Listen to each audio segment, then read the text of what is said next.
Chapter 449. Taking advantage of the fact that there were many brothels in the city, the night ban in Flying Fox City was relaxed. Even at this time, there were still many men carrying trays and stretchers on the streets, shouting and selling. Tao Manwu was a little foodie, so he couldn't sleep well if he didn't fill his stomach. In the end, it was Su Fengyan who had to suffer. Therefore, he took out a small piece of silver and bought 2 bowls of golden rice cooked with purple necklaces, flower petals, and a few pastries. When they arrived at the inn, it was Li Lu who was keeping watch. Usually, he would be dozing off at this time of the night, but he was probably too excited after his trip to Bottle Alley. Su Fengyan asked for a table and asked him to eat with him. The strong and honest young man said okay and didn't act too polite with this young Master Su. When he saw the little girl whose nickname was Peach holding an exquisite porcelain pillow, he didn't know where it came from, so he didn't ask too much. Su Fengyan pointed upstairs and Tao Manwu stopped eating. He quickly wiped his mouth and got up. Su Fengyan gave the remaining pastries to Li Lu. In the room, with her back to Tao Manwu, she pulled out the flying sword which was used to assassinate the guards at the gate. She pierced her fingernails into her palm and wiped it on the floating flying sword. It seemed to be an understatement, but it was full of mysteries. The 12 flying sword embryos were different at the time when they came out of the furnace, and their textures were also very different. Drinking blood to become a fetus was a slow and delicate work. If there was more blood, the sword pattern would overflow, and if there was less blood, the sword aura would weaken. The textures were like the mouth of a psychic flying sword, which could not be neglected. Su Fengyan did not hurry to put back into his sleeve. He looked at the scenery in front of him, which was like ripples in the clear water when the wind blew, and sighed softly. The joy in Guanghan building was not what he felt the most, but the small decorations in the room that were like the calligraphy and ink used by the famous scholars of the Liang dynasty. Su Fengyan's mood, which had been gloomy since he entered the Dragon's Waste province, finally became a little better. Even the top courtesan of the brothel was so fond of the elegant wares of the Central Plains. Presumably, most of the scholars who fled to Beimang would not change their rich and prosperous status even if they lived in a foreign land. These elegant habits that would revive in times of peace and prosperity would eventually have a subtle influence on the influential class of Beimang. Just like His Royal Highness raised his sword, it slowly penetrated into this barbaric dynasty that worshipped martial arts. The Empress of Beimang accepted the remnants of the spring and autumn period with great generosity and promoted scholars without restraint. The advantages were obvious, but the disadvantages were hidden. Tantai Chang'an, who was as outstanding as any aristocratic family in the south, was an excellent example. How many warhorses and armors could a cage of dragon's tongue sparrows buy? Su Fengyan quietly put away and let out a long sigh. He turned his head to look at Tao Manwu, who was lying on the bed and staring at the porcelain pillow. He smiled and teased, "Little money grubber, will you bring a porcelain pillow with you when you leave the city in the future? Won't you be tired?" Tao Manwu said with a firm expression, "I can carry a money bag and hold a porcelain pillow." Su Fengyan nodded. "Very good. If I don't have any money to spend, I can sell the porcelain pillow in exchange for wine." Tao Manwu was extremely nervous. She carefully looked at Su Fengyan and grinned as if a burden had been lifted from her shoulders. Ever since she could remember, the little girl had always felt uneasy about her talent.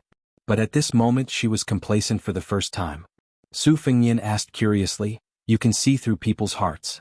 Do you even know what they're thinking, or do you only know how to differentiate between good and bad thoughts?" Tao Manwu hesitated for a moment and kept her mouth shut. Su Fengyan said with a smile, "I heard that in Flying Fox City, there's the Chow family's peony buns, Granny Shue's meat pies, Jiaqing's bottle alley soup, May's roast goose and duck, and Duan's mutton rice. There's a lot to see. Do you want to eat while watching?" Tao Manwu snorted. Su Fengyan said with a regretful expression, "Okay, then I'll go shopping tomorrow. You can stay in the inn and hold a porcelain pillow and count the money." The little girl, who could not be swayed by force and could not be swayed by poverty, snorted twice. Su Fengyan could not help but laugh. He extinguished the oil lamp on the table and sat cross-legged on the bed against the wall. He said with a smile, "Go to sleep." The little girl rolled over and took the opportunity to kick him lightly. Su Fengyan ignored her and concentrated. In 2 hours he still had to raise the flying sword Huang Tong. Fortunately, the great yellow courtyard could make him half asleep. Raising the sword for 12 hours required him to work hard every 2 hours so he would not be too tired. In fact, even if he did not have to raise the sword, Su Fengyan did not dare to sleep too deeply. After a while, the little girl, who was used to falling asleep in Su Fengyan's arms, let go of the cold porcelain pillow and slipped into his warm embrace. Soon she was snoring lightly and fell asleep. Su Fengyin raised the 3 swords one by one. When the sky turned bright, he wrapped Tao Manwu in the quilt and went to sleep. He picked up the spring thunder saber on the bedside and walked to the window to stretch himself. He had a premonition that a storm was coming. It was neither good nor bad, so he did not have to worry about it. After killing Xie Ling to his heart's content, not to mention the benefits brought by the Enlightenment, his mentality and temperament had completely changed. Outside the window it was drizzling. The pitter-patter of the spring rain was soft and the gentle breeze moistened everything. Tao Man slowly woke up and stared at the figure in a daze. This world was naturally different from ordinary people in her eyes. In the little girl's eyes, everyone was shrouded in a layer of brilliance. Most of the people in the marketplace were gray and white. Occasionally, there would be people with varying degrees of green and purple halos. Her father was like a green mountain. Uncle Dong was surrounded by purple air. The dying people were as black as ink. When bad people were full of murderous intent, they would be scarlet and dazzling. A kind-hearted woman like Aunt Shi was warm and yellow inside and outside. Everything in the world was exceptionally splendid in Tao Manwu's eyes. The older she grew, the clearer it became. The young man in front of her was dark purple and mixed with gold. It was the first time she had seen such a scene in her life. Chapter 450. Tao Manwu didn't know that if someone noticed her, she would be regarded as the reincarnation of the living Buddha of Buddhism and the celestial being of Taoism. Unfortunately, Xie Ling didn't know why he didn't know. If he paid attention to her heart of colorful glass instead of his royal highness, she might be able to return to the peak of the finger mystery state. As for whether she would be counterattacked by fate after that, she believed that Xie Ling, the devil, would not care about it because he was obsessed with killing Luo Yang. Su Fengyin didn't interrupt the little girl's examination behind him. He waited for her to withdraw her gaze before he turned around and said with a smile, "After breakfast, I'll take you to the temple fair." Tao Manwu looked puzzled. She didn't understand why he was so merciful. In her opinion, this bad guy who didn't show his true face was shrewd and unscrupulous. He made her suffer a lot. Why did he change his mind after one night? Su Fengyin chuckled and said, "I've already thought about it. When the time comes, I'll leave Flying Fox City alone. I won't take you, a burden, out of the city. Don't worry, it won't affect your food and clothes. It'll definitely be more comfortable than following me. Since we're still together, I'll pretend to be a good person for a few days so that you won't hate me. I heard that people like you can see through people's hearts. Whenever you can't forget someone, God will definitely echo. I still want to live well. It's not good to be on tenterhooks all day long." The little girl bit her lips and stared at him. She was sure that he wasn't lying and really intended to leave her in Flying Fox City. The little girl, who should have been glad to escape from danger, didn't know how to hide her feelings. She looked gloomy. Su Fengyin didn't add fuel to the fire. He led her downstairs. After eating the stomach-warming breakfast, they walked to Suguan Alley in the west of the city. Along the way, the little girl's face was cold. She didn't look good to Su Fengyin, who had a new cold and ruthless impression. However, the joys and sorrows of a child's experience were like a jug of new wine, with the taste floating above it. It was not like the taste of an adult's old wine, which had settled at the bottom of the wine jug.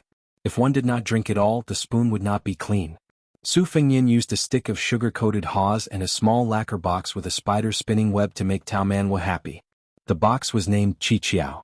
It was also an exquisite toy from the Central Plains to Beimang. He stored the small spider in the box and observed how dense the web was in the next few days. It was a small item that most women in the spring and autumn period would buy during the Qixi festival. He put a small piece of paper in the box and wrote the name of the man he liked on it.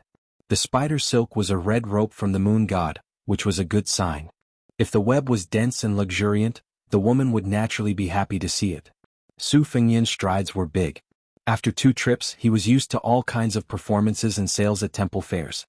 He disliked the little girl who was walking slowly with her eyes wide open, so he simply let her ride on his neck. Tao Manwu was sulking with this guy, so he didn't care about his ladylike manners and rode on his neck. He put his little head on his big head and didn't even give him a stick of sugar-coated haws to eat. He wanted him to die of hunger. For a while, they watched the simple shadow puppet show, which was about the border war between Liang Mang and Liang Mang. It was reasonable for the generals of Beimang, including Huang Songpu, to be sculpted to have a dignified appearance. However, the king of Beiliang, Su Shao, and the little man Chen Zhibao were sculpted to be ferocious and ugly, which was very pleasing to the people of Flying Fox City. Su Fengyin laughed it off and didn't wrongly accuse Su Shao. However, Qin Jibao, who was a handsome soldier in white in his prime, was sculpted to be such an unsightly and ugly character, which was unfair to the people of Flying Fox City. The puppeteer played the role of the storyteller. Since the paper characters were the most powerful military officials on the border between the two dynasties, they were inseparable from the raging flames of war. This was slightly different from the storytellers in wine shops and tea houses who talked about the events before the war. When it came to deliberately exaggerating the intense war, the audience was unable to take their eyes off it. They held their breath in rapt attention, completely immersed in the play. Su Fengyin had just walked away when he saw Tantai Chong and his younger sister, Tantai Kongho, walking with several retainers in the midst of the bustling stream of people. Tantai Kongho's hand was also carrying an ingenious spider box. However, it was a red sandalwood box. The amount of silver it consumed was far from being comparable to the wooden box in Tao Manwu's hand. The spiders in the box were even more different. Presumably, the spiders of the city overseer's third son would, as a matter of course, be even more ingenious. After the two sides looked at each other, Tantai Chong's smile was brilliant. He took the lead and walked over. Turning his head to his younger sister, he proudly said, "How is it?" "I guessed right. Su Qi will definitely come to the temple fair." Tantai Kongho glared at Su Qi and helplessly said, "Isn't it just losing a tael of silver to you in a bet? What are you so proud of?" Tantai Chong laughed heartily and said, "Second brother won someone else's 100 taels of gold and won't necessarily be happy. Maybe it's them who are secretly happy. However, earning a copper coin from you is worth being happy." Su Fengyin was even more helpless than Tantai Kongho. This Flying Fox City's #1 debauchee's second young master was truly a divine strategist. He did not know why, but Su Fengyin truly believed that Tantai Chong was here to wait for the hare and not to have someone spy on him. On one hand, with Su Fengyin's current mysterious five senses, he could easily detect special gazes in the surroundings. Moreover, he did not have any ill feelings towards this unscrupulous child who had the ambition to be a countryside teacher. This could not be called a hero sympathizing with each other, it could be considered a debauchee sympathizing with each other. Especially after Tao Manwu did not have any abnormalities, Su Fengyin was even more relieved. Tantai Chong had a straightforward temperament. Seeing Tao Manwu's cute appearance, he reached out to pinch his cheeks. After being dodged, he did not mind and made fun of his younger sister. "This younger sister of mine keeps on saying that she wants to marry me as a wife, but in fact, she secretly admires a handsome young master from Hulyin's family. Didn't she just buy a strange item? Later, she will certainly secretly write down that handsome young master's name like a thief. If I don't see Brother Su Qi today, I won't expose her thoughts. She will climb the wall in the middle of the night to steal that slip of paper and throw it away. I'll let her cry to death in front of a cobweb the next day." The red-faced Tantai Kongho fiercely stomped on Tantai Chong's foot. The latter felt a burst of pain and sucked in a cold breath. He could only dare to be angry but did not dare to speak to this spoiled younger sister. After strolling around together for an hour, Tantai Chong was pulled away by the impatient Tantai Kongho. The second young master and Su Fengyin had an appointment to drink at Guanghan House in the evening and was forcibly dragged away by his younger sister. Looking at this pair of brother and sister who had a harmonious relationship, Su Fengyin stood in place and did not move his feet for a long time. Tao Manwu reached out her small hand and rubbed his brows. Chapter 451. Tao Manwu was riding on the neck of a certain bad guy with a clear conscience, looking into the distance and leisurely touring the temple fair. Suddenly he noticed that the guy with the fake mask had stopped.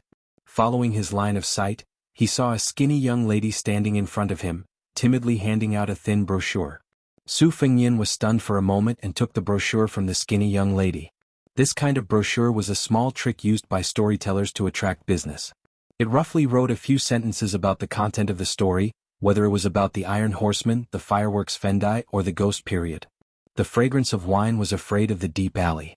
Other than the main character staying in the wine shop or tea house, the person setting up the stage on the street would invite customers to come in and listen to the story. The level of extravagance was linked to the level of fame. Some famous storytellers could often hang a golden banner outside a downtown restaurant. This one was quite shabby with only a piece of paper at the end of a red post. But what surprised Su Fengyin was that he recognized this young lady. She was the grandfather and granddaughter he saw in a secluded tea house in the city before leaving Bailiang.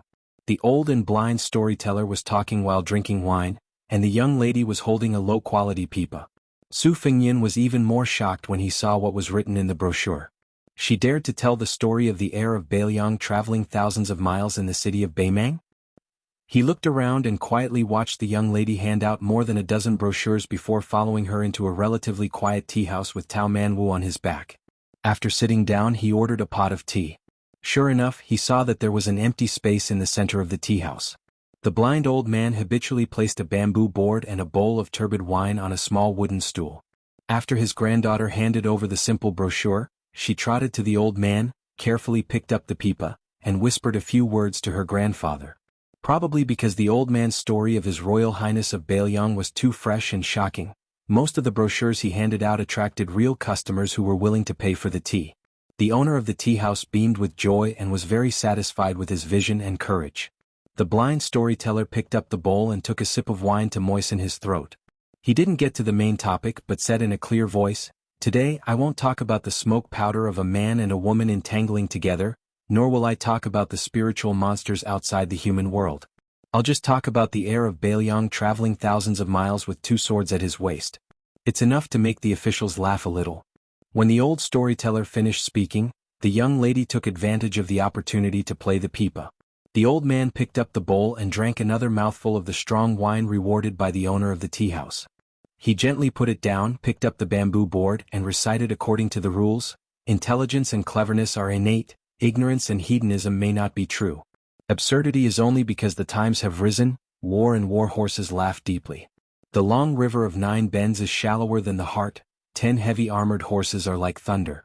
How can wine and women forget the country? Only then do you know that poetry and books mislead the world." The sound of the pipa gradually rose, but it was still like a small bridge in flowing water, not sonorous. Su Fengyin, who was sitting in the corner, smiled knowingly. He didn't look at the grandfather-granddaughter pair, but just looked out the window at the stream of traffic. He somewhat admired this old storyteller, who actually dared to speak well of His Royal Highness in Beimang. Fortunately, Beimang's culture was rough and open-minded.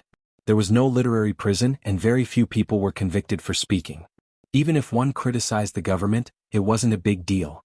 Of course, what the old man said was based on hearsay, and it was very different from the truth. However, it was quite a gimmick and the audience found it very interesting. Especially when he talked about how His Highness the heir apparent had single-handedly faced off against Prince Jinggan Zhaoheng and 1,000 armored cavalry outside Xiangfan City. Some of the customers who didn't take it seriously at first became engrossed in the story. A few of the audience members who originally wanted to leave also returned to their seats and asked for another pot of tea from the waiter. The blind old man also pretended to stop at this moment. The customers knew that he was going to collect money. There were a few tables that threw some copper coins into a large white porcelain bowl. Ding ding dong dong, it was very pleasing to the ear. The elder no longer kept them in suspense and continued to speak tirelessly. When he reached the part where the Prince of Northern Liang used a spear to stab a valiant cavalry general to death, the guests immediately gasped in surprise and clicked their tongues. They first looked at each other in dismay, and then began to discuss spiritedly. Most likely, they didn't believe that this prince had such ability in a horse battle. As for the Prince of Jinggan, Zhaoheng, the northern Mang people had heard about it because the storyteller had told them too much about the Liang dynasty's prince's struggle for the throne. They knew that this vassal king was only unlucky, unable to become the supreme ruler of the 9 and 5. Su Fengyin saw that Tao Manwu was speechless, and his eyes were wide open. He looked like he wanted to rush over and urge the old man to quickly talk. Su Fengyin pricked his finger under the table and dripped a drop of blood to nourish the sword. After keeping the sword in his sleeve, he poured himself a cup of tea and closed his eyes to concentrate. The blind old man was very clever. When the audience was a little impatient, he finally talked about the ancestral court of Taoism, Mount Longhu. He talked about the great General Su Zhao's deeds in Jianghu. The audience was immediately intrigued again. Su Fengyin couldn't help but laugh. There weren't many people who survived the battle on the snowy plains, and those who survived would never reveal the secrets of heaven. The old man was very mysterious. When he talked about the Mount Huiyu's Purple Thunder formation, he only said that it was the supreme divine ability of the sword god Li Chungang. Most of the audience scoffed. Looking at the situation, wasn't this old man wearing a sheepskin coat even more powerful than our Beimang's god of war, Tuoba? Then why wasn't this old god of sword among the top 10 martial arts judges? They only heard that there was a Dong Tai holding a peach branch. The old man heard the boos and countless boos, but he wasn't anxious. At this time the sound of the pipa became louder and louder. It was like a silver bottle breaking and splashing water, making people worry if the little girl's weak and delicate hands could hold on. In the magnificent atmosphere created by the pipa, the old man talked about the finale of the show, the arrival of the flying sword. He said that the old god of sword used the word sword to make thousands of swords from Mount Hui and Mount Longhu fly to the snowy plains and cover the sky. The audience was dumbfounded. Oh my, could it be that he was really one of the few immortals on earth? When the old man talked about how Mount Longhu's master Zhao asked the old god of sword to return to his residence, the old man paused and said word by word, "Do you know what happened next?" This time the tea guests were very happy to give the copper coins. Soon the big bowl was filled to the brim. Some impatient people ran to throw away the copper coins and sat back in their seats. They hurriedly said, "Old man, tell us." The blind storyteller drank a mouthful of wine and said with a smile, "Senior Li, who is in the sword celestial realm, sent a message to the big Mount Longhu. His Royal Highness said that there was no need to return it." The whole tea house was dead silent. Then there was a roar of applause. Many tea guests who felt that their anger had been vented began to hit the table. Tao Manwu, who was beside Su Fengyin, chuckled. Su Fengyin took out a small piece of silver and shook his head. The little girl originally thought that the old man's storytelling was brilliant and varied. Seeing that this stingy man was unexpectedly generous, she finally smiled. She grabbed the silver and ran to the center of the tea house. She gently placed it into the bowl with her face flushed red. Then she ran back to Su Fengyin's side and snuggled up to him, not daring to look at others. Everyone only thought that this young man was most likely a rich son who had too much money and nowhere to spend it. They didn't think much of it. When the blind storyteller talked about the Eastern Sea's martial emperor city, he only said that His Highness the Crown Prince carried a bowl to the top of the city wall, but he didn't tell the whole story. The guests in the tea house were shocked to the core. They all thought that this hereditary crown prince of the northern Liang was really daring. They didn't investigate the details and heard that the storyteller was telling a story. When the old man said that the world's number one Wang Xianxia flew to the surface of the East Sea, opened the gate of heaven with sword god sword, and made the East Sea rise, the tea house suddenly became silent. Beimang's people were valiant. No matter how feminine the flying fox city was, it was still in comparison to other cities. After all, the blood of warriors still flowed in their bones. They could look down on the emperors, dukes and marquises of the Liang dynasty and look down on those soft and romantic scholars. However, they definitely wouldn't look down on the famous General Gu Jiantang from the spring and autumn period. They also didn't dare to look down on the city master of martial emperor city who had dominated Jianghu for 60 years. Everyone in Beimang only regretted that this old warrior wasn't from their dynasty. However, they wouldn't doubt that Wang Xinji could be ranked above Tuoba and become the world's number one. It was to the extent that they felt great reverence towards the mortal enemy of northern Mang, the butcher Su Shao. There was no lack of people in northern Mang who sincerely admired Su Shao, regardless of whether it was in the marketplace or in the imperial court. When the rumor spread that the emperor was willing to marry Su Shao, they angrily scolded the arrogant lame Su for not knowing what was good for him. In the end, few people said that Su Shao didn't deserve to share the world with the empress. In Beimang's view, who else in the world was more worthy of their empress than the butcher? The emperor of the Liang dynasty? Get out of here and F***ck off. In the end, the tide rose on the banks of the Guangling River. His Royal Highness cut off his flesh. Li Chungang cut off 2,600 armor with his sword. The tea house was so quiet that you could hear a pin drop. Only the sound of the pipa could be heard. Even the manager of the tea house was dumbfounded.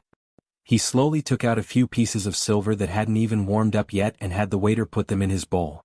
He didn't feel the slightest bit of heartache. Luckily, he had invited this grandfather-grandson pair to tell stories today and earned a lot of extra money. He had made up his mind to let them continue to tell stories for a few more days. He was sure that business would be booming and money would flow in. After the story was finished, some of the wealthier customers added a bit more money to spare.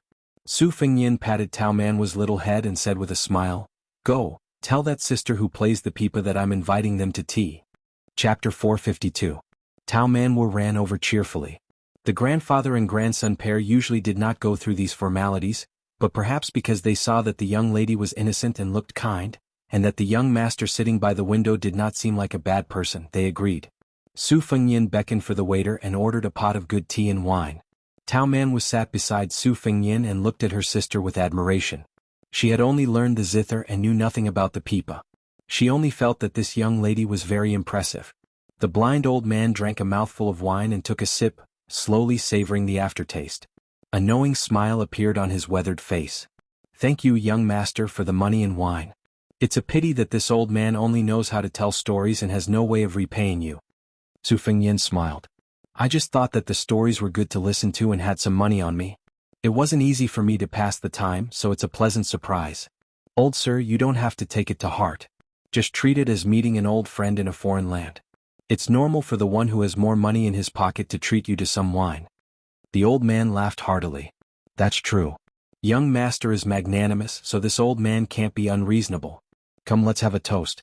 Although this wine is not as authentic as the green ant from Bailiang, it's still good wine."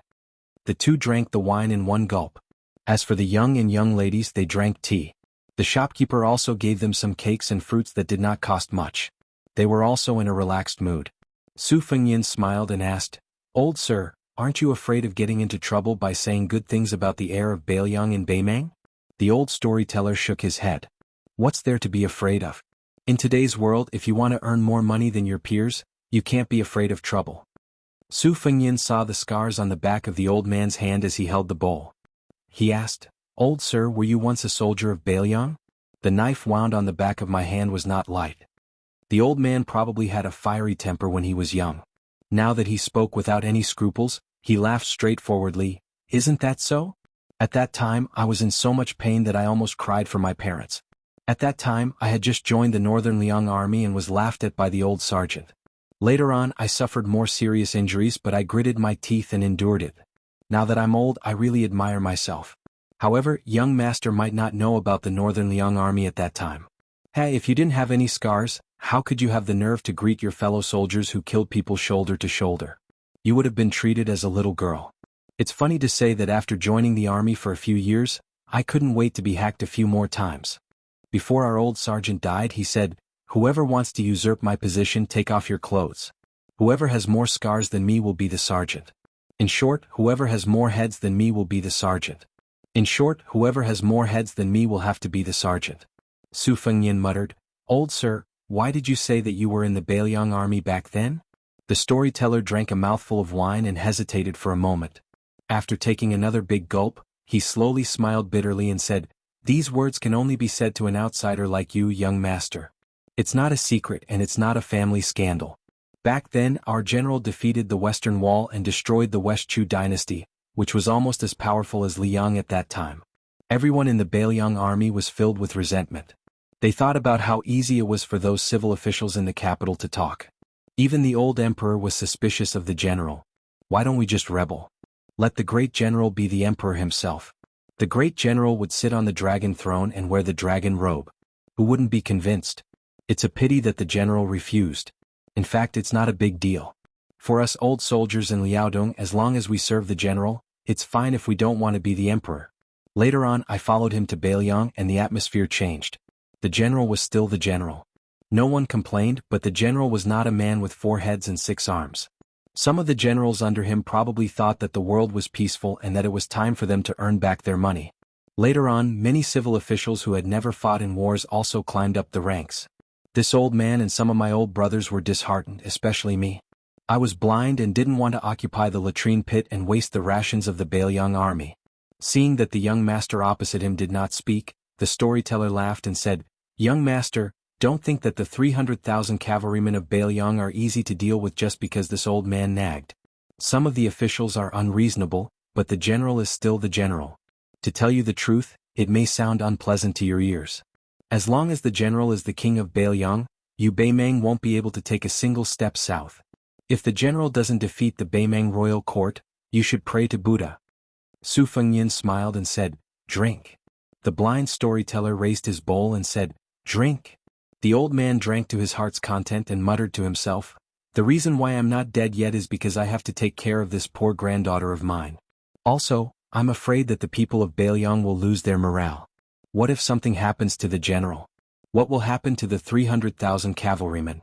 4 or 5 years ago, when this old man heard that His Royal Highness was idle and spent a lot of money in everything he did, he really wanted to go to the Bailiang palace and beat him up.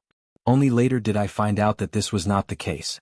Thinking that since I don't have many years left to live, I'll visit as many towns as I can in Beimang and have a good talk with the Beimang people about our future king of Bailiang. That way you northern barbarians won't be able to sleep well, ha. At most, this old man will be scolded and beaten a few times. I won't die. If I really die in Beimang, it won't be worse than those old brothers who died on the battlefield.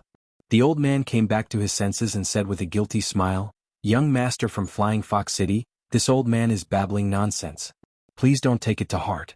I drank too much this time." Su Fengyin shook his head and said with a Beiliang accent, "Old sir, how do you know that I'm not from Beiliang?" The storyteller was stunned and thought quickly. He guessed that this was a descendant of a Beiliang merchant who came to Beimang to do business. However, to be careful, he lowered his voice and said with a smile from the bottom of his heart, "No wonder you said that you met an old friend in a foreign land. Don't worry, this old man knows what's important.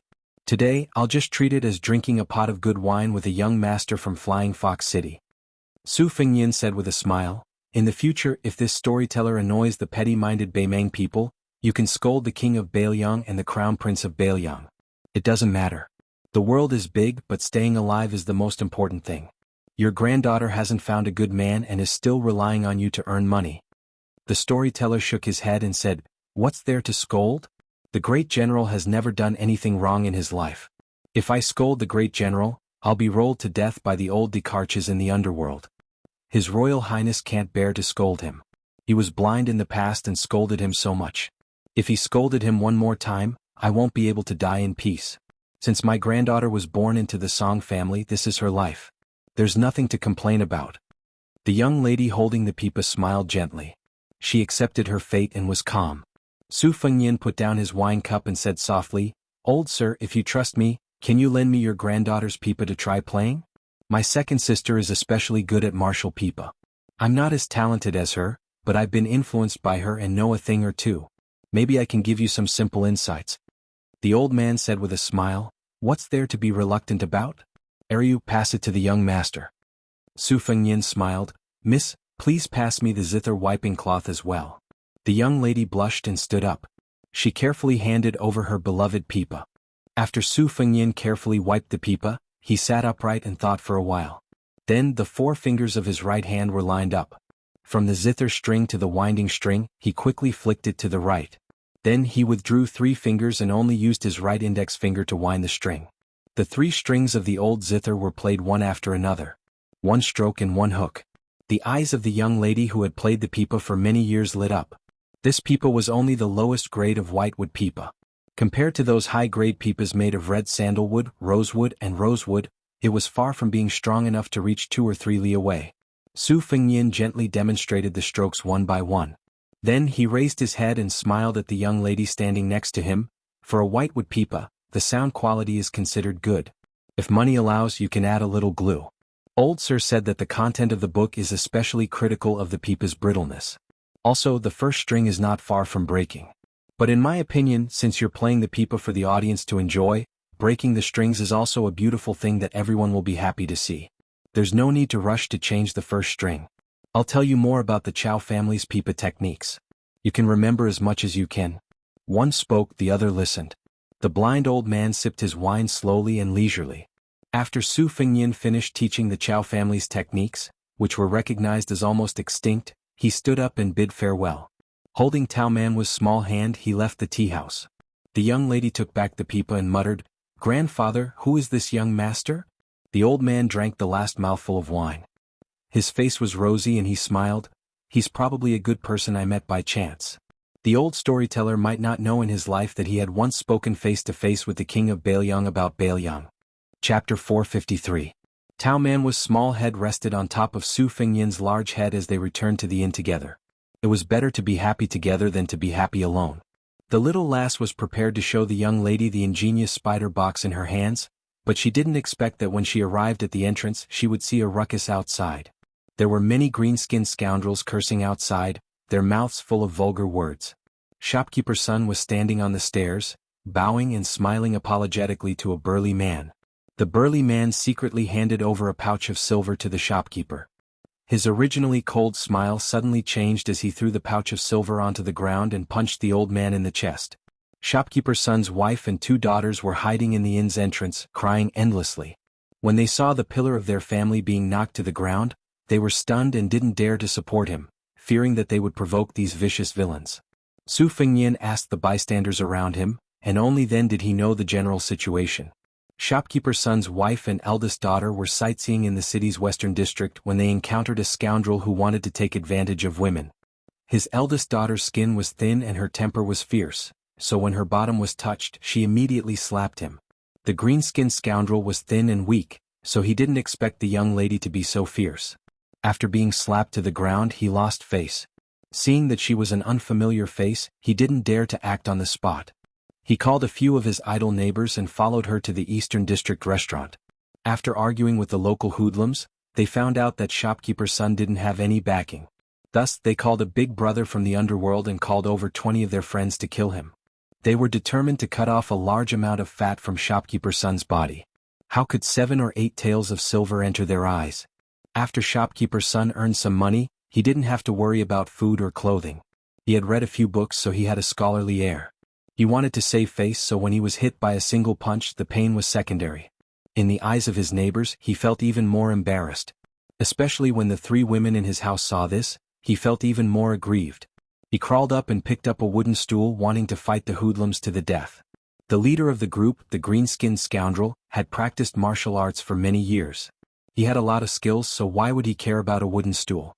He used a kick and the wooden stool was split in half. Shopkeeper's son, who was full of hot-blooded blood, was dumbfounded.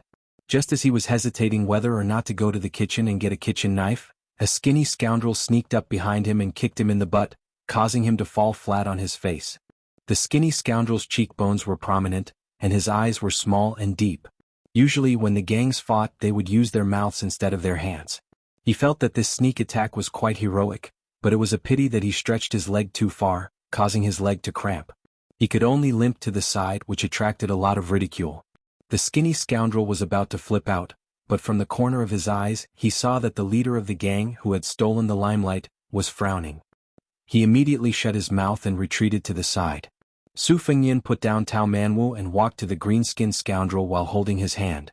He very nimbly handed over a few 10 taels banknotes and said with a smile, "This leader, I don't know how brother's son was disrespectful. I hope that you can give me a chance to spend money to avoid disaster." He didn't have to give face to anyone, but he had to give face to money. The green-skinned scoundrel, who had a ferocious black tiger tattooed on his arm, coldly asked, "Brat, which gang are you from?" Su Fengnian smiled and said, "This lowly one cannot compare to First Master's domineering demeanor and is only doing odd jobs for the City Lord Mansion's second young master. I'm not considered anyone important." Second young master took a fancy to this restaurant's 5-sprout soup, and as a result, I developed a friendship with Manager Sunday. Thus, I came here to ask for this restaurant's signature vegetarian dish. First Master is magnanimous, so please forgive Manager Sunday. If this lowly one fails in this matter, even if second young master hears about it, the restaurant will not be in the right. Second young master has a lot of matters to attend to, so he absolutely won't care about such trivial matters. However, if this lowly one fails in this matter and does not leave a good impression on second young master, then this lowly one will be miserable and won't be able to obtain even half a copper coin's worth of profit. Therefore, these 30 to 40 taels of silver can be considered as a token of my respect to First Master. First Master is benevolent and does not cut off this lowly one's path to wealth. What do you think?" The leader's face was gloomy and uncertain. In the end, he smiled and put the banknotes into his pocket. He patted Su Fengnian's shoulder and said, "Since little brother has admitted his mistake, this matter isn't a big deal. I'll give you face and let it go. In the future, when you go to the western part of the city, find me for a drink. It's simple, just say the name of Flying Fox Town's Guanxi." The commotion died down, and the immortals who were watching from the sidelines also dispersed and entered the restaurant. Manager's son, who was still in a state of shock, asked in a low voice, "Brother Su, are you really a noble of the City Lord's mansion?" Su Fengnian picked a clean table and sat down. He said with a smile, "How could I be related to the City Lord's mansion? It's just that there are some elders in my family who have some business dealings with the mansion's steward. I'm not familiar with the second young master of the Tantai family. This time, I went to the City Lord's mansion and shamelessly put myself under the guise of an assassin. I don't know if I'll be able to meet the second young master. Brother son, you know that my family is in the business of porcelain, but the second young master is an expert in this field. If I'm lucky enough to be recognized by him, I might be able to drag the second young master to the restaurant for a meal." Manager son's mind calmed down. He rubbed his hands and said with relief, "I don't dare to accept the second young master's money. It's already a great honor to be able to come to the restaurant. Brother Su, today's matter is all thanks to your righteous help. I'll go get the money to pay you back. Also, no matter how long you stay in the inn, as long as it costs money, I'll take care of it. If you don't agree, I'll be angry with you." Su Fengnian hesitated for a moment, then said with a smile, "Brother Sun, don't haggle over the 30 or 40 taels of silver with me. I'm the descendant of a merchant who went to Guanghan House. If you're stubborn, you won't recognize me as your brother. In the future, as long as I go to Flying Fox City, I'll definitely come to your place to eat and drink. I won't be careless about this. I'm not joking with you, so don't feel bad." The anger in Manager Sun's chest was swept away and he laughed heartily. After sitting down, he waved to his wife and daughter who were standing in the distance and said, "Come, say hello to Brother Su." Chapter 454. Even the little girl who despised Su Fengnian for being too old, along with her mother and elder sister, respectfully bowed to him. The three girls were like raindrops on a pear blossom. Having survived a calamity, they were grateful to Su Fengnian. Not to mention, it seemed that this handsome young master with a saber had some connections with the city lord manor. This made them feel that Manager Sun had such a young master who called him brother, and that they shared his glory with him. The eldest daughter was originally embarrassed that her father had been beaten to the ground in 2 or 3 moves. She wished she could dig a hole and hide in it. But now she only felt that her father was brave and had the ability to recognize people. She didn't have the slightest bit of complaint. As a businesswoman, Manager Sun's wife was even more worldly and clever. She personally returned with a pot of good wine and poured wine for her husband and Su Fengnian. She wanted to strike while the iron was hot and tie this noble young master to the restaurant. In the future, if there were any conflicts with those green-skinned men, he wouldn't have to charge and break through enemy lines, but at least he wouldn't have to watch from the sidelines. Manager Sun's youngest daughter was still in a daze. When her elder sister pinched her arm, she raised her head and saw her mother give her a meaningful glance. She mouthed the words Tantai's eldest young master. The little girl immediately became spirited. She didn't care about anything else and anxiously asked, "Brother Su, if you go to the city lord manor, will you be able to see Tantai's eldest young master? If you see him, you must remember to mention me. My name is Sun Xiaochun." The little girl's arm was pinched again. She immediately came to her senses and said with a smile, "There's also my elder sister. She's called Sun Jiqiu." Manager Sun and his wife looked at each other and smiled. They felt somewhat helpless towards their daughter who had gone mad. The two sisters' eyes were filled with hope and expectation. They didn't care about being reserved or shy. Su Fengnian couldn't help but laugh. He could only nod and say, "If there's a chance, I'll definitely put in a few good words for you too. But I can't guarantee that I'll be able to see that heroic young master." The elder sister, Sun Jiqiu, was older and knew more about the ways of the world. She smiled and nodded. The younger sister, Sun Xiaochun, had a serious expression. She said with a deadpan expression, "You must see him." Their mother pretended to slap the little girl, but her tone was gentle, "Don't be rude." Su Fengnian smiled and said, "Sister-in-law, it's fine, it's just a small matter." Afterwards, the three women went into the room to talk about some private matters. Shopkeeper Sun, on the other hand, had a complacent smile on his face as he chatted with a few of his old friends who had rushed over after hearing the news. Su Fengnian returned to his room at the inn. Tao Manwu put away the Qiqiao box, opened his bag and counted the silver pieces one by one. Su Fengnian laughed and scolded, "If there really was a thief, would he only steal a few pieces of silver? You stole them all long ago." The little girl, who was good at running a household, glared back at him and continued to count the money. With his back to Tao Manwu, Su Fengnian steered a flying sword from the silkworm armor 12 scabbard, and secretly nurtured it. After counting the silver pieces, not a single one was missing. Tao Manwu tied up his bag, kicked off his boots, and arranged the Qiqiao box in a porcelain pillow. He rested his head on the bed and looked left and right, his eyes full of joy. Su Fengnian hid the flying sword and looked at his palms, where the calluses were gradually peeling off after fusing with the big yellow courtyard. Ordinary people used their blood to nurture a sword. Not to mention 12, even 2 or 3 swords would be enough to make their hands unsightly. However, with the big yellow courtyard, growing the longevity lotus, there was no need to worry. His qi and blood were as vigorous as the tides of Guangling. Su Fengnian sat on the edge of the bed, his body leaning back and his eyes closed in concentration. Tao Manwu was in a dilemma, but in the end he generously stuffed the porcelain pillow under the back of his head. Holding the Chichao box with a small spider web inside, he sat up and looked at the guy beside him, wanting to say something but hesitating. Su Fengnian, with his eyes closed, calmly asked, "Do you want to know why I could have taught those scoundrels a lesson, but instead humbly gave them money and settled the matter peacefully?" The little girl nodded and pouted, feeling a little wronged and resentful. She felt that this guy lacked even the slightest bit of chivalry. Su Fengnian's lips curled up and he softly said, "I'm a scoundrel, but I'm a rootless duckweed floating wherever I go. Shopkeeper's son's family of 4 are ordinary people who have taken root here and can't leave for the rest of their lives. The green-skinned goods of Flying Fox City are clever and cunning. To put it nicely, they judge the situation and size up the situation.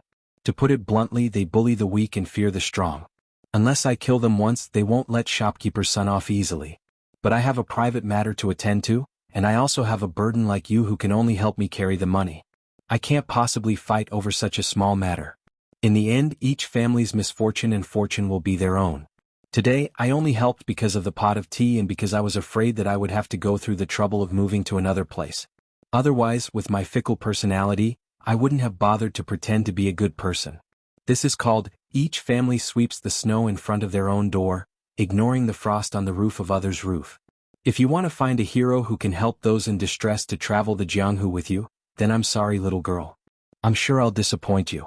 Tao Manwu weakly snorted. When she saw him teaching the people playing elder sister at the tea house, she felt that he wasn't so bad. Now she felt that he wasn't that good after all.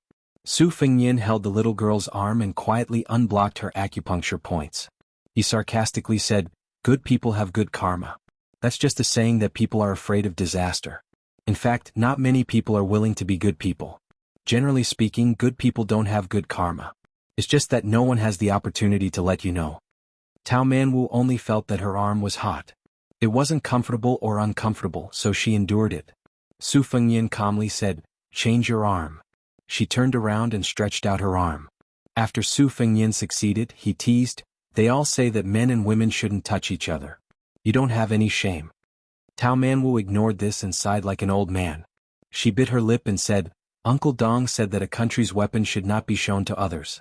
A gentleman hides his weapon and waits for the right moment to move. A villain holds his weapon and clamors non-stop." Su Fengnian opened his eyes and said with a smile, "Your Uncle Dong is a knowledgeable person. Isn't he very similar to me?" The little girl rolled her eyes. She was too lazy to talk to this scoundrel who flattered himself. She just wanted to take back her beloved porcelain pillow. Su Fengnian pressed down on the porcelain pillow and said shamelessly, "I'm not giving it back." The little girl knew that she couldn't compete in strength, so she showed a disdainful expression. After spending so much time with this scoundrel, she seemed to have learned some small skills to make herself more comfortable. Tao Manwu curiously put on his boots and ran to the window, standing on his tiptoes to see what was going on. Flying Fox City was dumbfounded. It was said that the eldest son of Tantai Station was beaten up by a damn fatty. What was even more infuriating was that this damn fatty had a beautiful daughter by his side. Judging from her posture, she was the fatty's little wife. More than 100 valiant iron cavalry rode straight into Flying Fox City. The iron hooves crushed all the women in the city. Later, the well-informed high-ranking officials and dignitaries in Flying Fox City turned from anger to fear. The damn fatty who broke into the city without following the law was not only a real military general, but also a leading figure in the military circle of the southern officials in Beimang. He was the most exceptional second-grade general in Beimang in the past 30 years. He was only one step away from the 3 third-grade generals in the south. Not to mention the governor, no one in Dragon Waste Province, where the border army was weak, would dare to offend this damn fatty except for those who held the provincial edict. Afterwards, shocking news entered their ears one after another, making them even more frightened to the point of pissing their pants. The woman in colorful clothes at the damn fatty's side was the daughter of one of the northern Mang's 5 great sects weapon-carrying mountain master, as well as the damn fatty's second wife. Meanwhile, this damned fatty's first wife had an even more extraordinary background. No wonder she could suppress the weapon-carrying mountain's precious young miss. The eldest son of Tantai Station only blocked the city gate with his men, but the soldiers and horses were scattered. The eldest son himself was forced off his horse by the fairy who came down from Bing Tea Mountain. For a time the city was in turmoil. There was only a tea house far away from the quarrels. People listened to the stories of the eldest son of Baoyang's travels told by the blind storyteller and paid no attention to the outside world. An old Confucian scholar who had just entered the city sat by the window. He ordered a pot of cheap tea and placed a worn-out bookcase by his feet. Opposite him sat a middle-aged man with a sword on his back with a solemn expression. Swordchi approached. Chapter 455. Hundreds of cavalrymen charged into the city, clad in heavy armor. The fat general in the lead weighed at least 100 kilograms, but he didn't give off the feeling of being a burden at all. His body was strong, his skin was dark, and his mount was also a heavy black horse. The cavalrymen behind him galloped in a straight line. Beside the fat general, there was a delicate woman riding side by side. She had a lively temperament, and her colorful clothes fluttered in the wind, making her look like a fairy. The young woman wore a dark and serene green skirt with a soft and delicate yellow inner garment, which was exquisite and elegant. An ancient sword with a peacock green scabbard hung on her waist.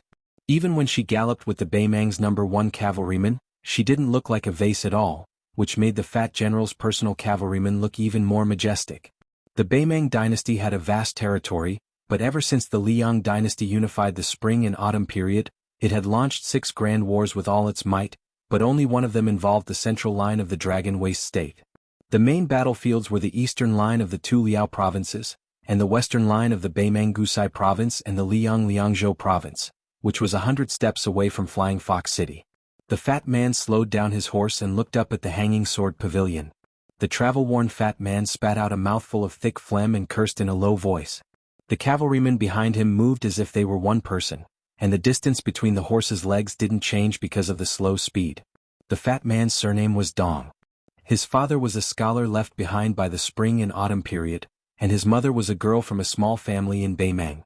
After joining the army for more than 10 years, the fat man Dong had turned his 200 kilograms of fat into muscles. He had become the most dazzling military hero of the Baimang Southern Dynasty. He was even on the same level as the governor of Gusai Province, the 3 great generals, and the important ministers of the Southern Dynasty. According to the laws of Baimang, even if the officials of the Southern Dynasty and the ministers of the Northern Dynasty had the same rank, their ranks would still be lowered by 1 rank.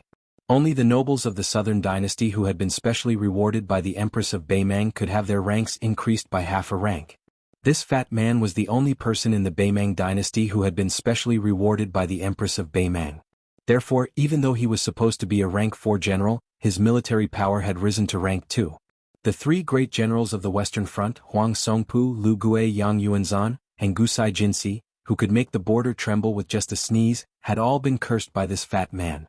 Among them, he had even slammed the table with Huang Songpu, who had been specially rewarded by the Empress of Baimang. It was even rumored that he had rolled up his sleeves and had a fight with Yang Yuanzan. It was a miracle that the fat man was still alive today. Fatty Dong gnashed his teeth in anger. How did that old turtle Murong Baoding manage the little bastards in his clan? Murong Zhangtai had already given him a secret letter, but he still dared to lead his private army to rob his brother, sister-in-law, and niece.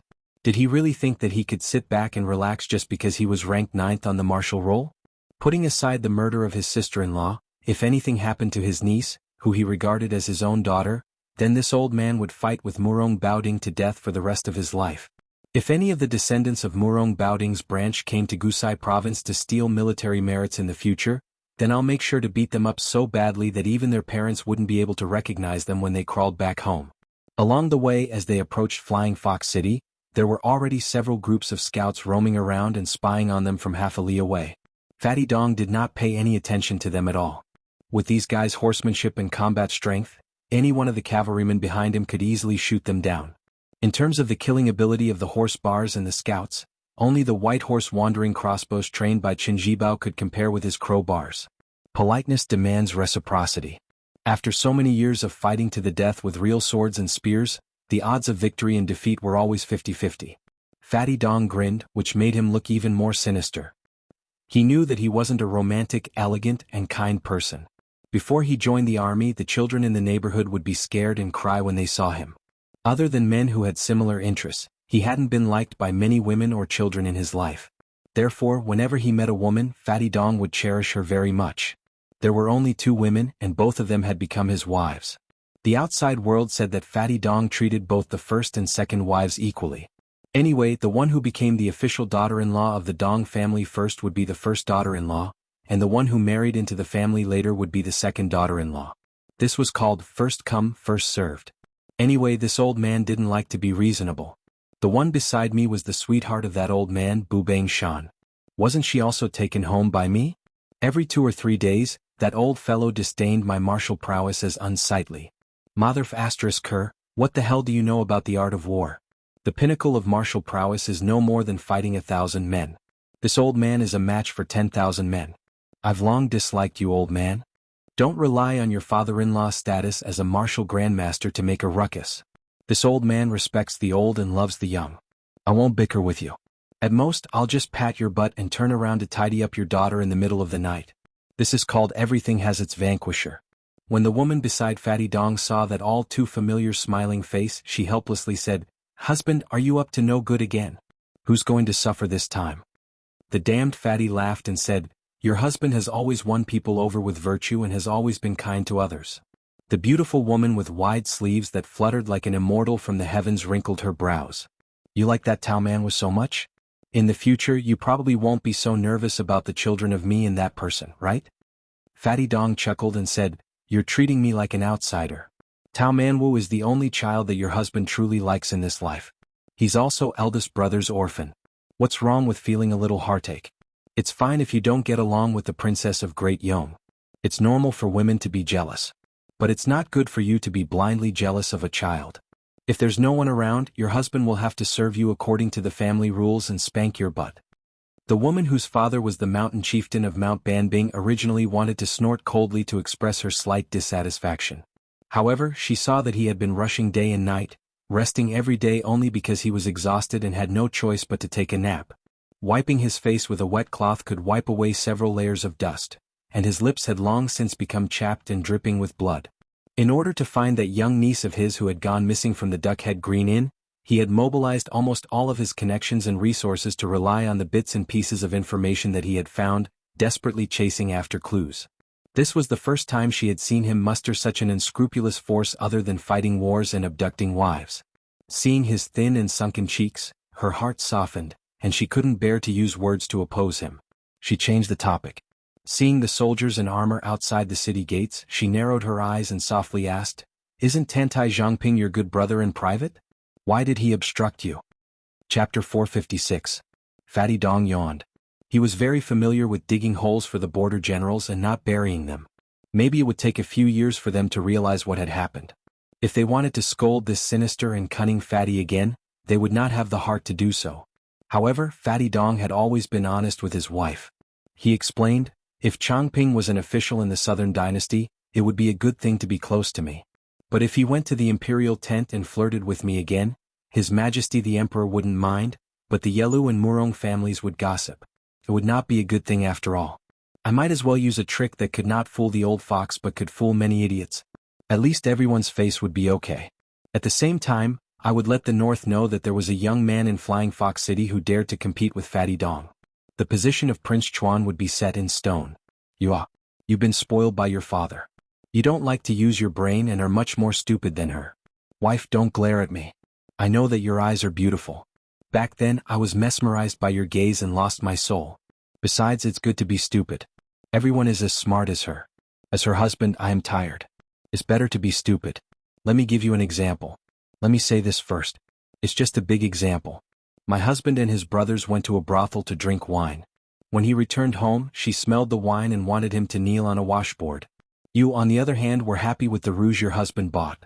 Tell me, which one do you think I like more? The woman smiled sweetly, but there was a murderous intent in her smile. Fatty Dong slapped his own mouth. Therefore, the good show that was originally planned to fight dozens of rounds with Tantai Zhangping turned into the future Prince Chuan of the Bell being knocked off his horse by the flower stuck in cow dung. When Fatty Dong entered the city, he sighed and said, I'm sorry, brother Changping. It's all your sister-in-law's fault for being in a bad mood. The woman's expression did not change at all. She asked softly, Husband, how do we find your niece next? Fatty Dong went out of the city gate. He used his hand to block the sunlight and said calmly, Seal the city. Then scour the city. When you find me, you will leave the city. The woman said worriedly, Husband, aren't you afraid of attracting criticism? Fatty Dong curled his lips and sneered, If anyone is not convinced, then come and argue with me. I will slowly reason with them. If I can't win, then I will crush them with my cavalry. The two bodyguards behind him were closer. When they heard the general's words, they smiled knowingly. That's right. Our General Dong didn't have any ink in his stomach, but he liked to pretend to be cultured and reasonable with others. Most of the time when he couldn't argue with others, he would jump and curse. If he still couldn't vent his anger, he would get physical. The officials of the Southern Dynasty hated this shameless bastard. Especially during the Spring Festival, General Dong, whose calligraphy was distorted like an earthworm, still insisted on showing off his talent. He went through doors and shamelessly asked those Southern Dynasty mansions to hang the Spring Festival couplets he wrote. He knew nothing and made a fool of himself. Once, the supervisor and the observer of the Southern Dynasty played tricks. One said that the wind blew away the Spring Festival couplets, while the other said that the couplets were ruined by setting off firecrackers. In the end, the next day, Fatty Dong carried 2 Spring Festival couplets on his shoulders and went to hang them on the doors of 2 powerful military officials. He personally glued them with porridge and soup and said with a smile that this time the couplets wouldn't be blown away by the wind or blown away by the firecrackers. In the vast western capital, where there were as many influential officials as there were dogs, only General Huang Songpu dared to directly block this fatty outside the door. The gatekeeper pointed to a stone tablet at the door. It clearly stated that Dong Zhuo was not allowed to come within 50 steps of the mansion. In the northern Mang and southern dynasties, perhaps other than the border soldiers, only Great General Lu Gui was close to this repulsive fatty. In the end, Great General Lu Gui had the intention of betrothing his granddaughter to him 2 years ago, but the fatty used the fact that he had a fierce wife as an excuse. In the end, he married the Mountain Lord's only daughter a few days later. It was rumored that the old General Lu Gui was so furious that his hair stood on end, nearly donning his armor and mounting his horse to slaughter this black-bellied fatty. The woman said softly, "If you knew this would happen, why didn't you personally escort sister-in-law and niece to Luqing?" Fatty Dong said gloomily, "That sister-in-law doesn't seem like a woman who can stay a widow for Brother Tao. I've never been close to her, so why would I want to see her? Right after Brother Tao died, she wrote to me to ask for a list of official titles for her son. I have a strange temper. If you ask for it, I won't give it to you. If you don't ask for it, I don't mind helping you pave the way. Brother Tao only has one son.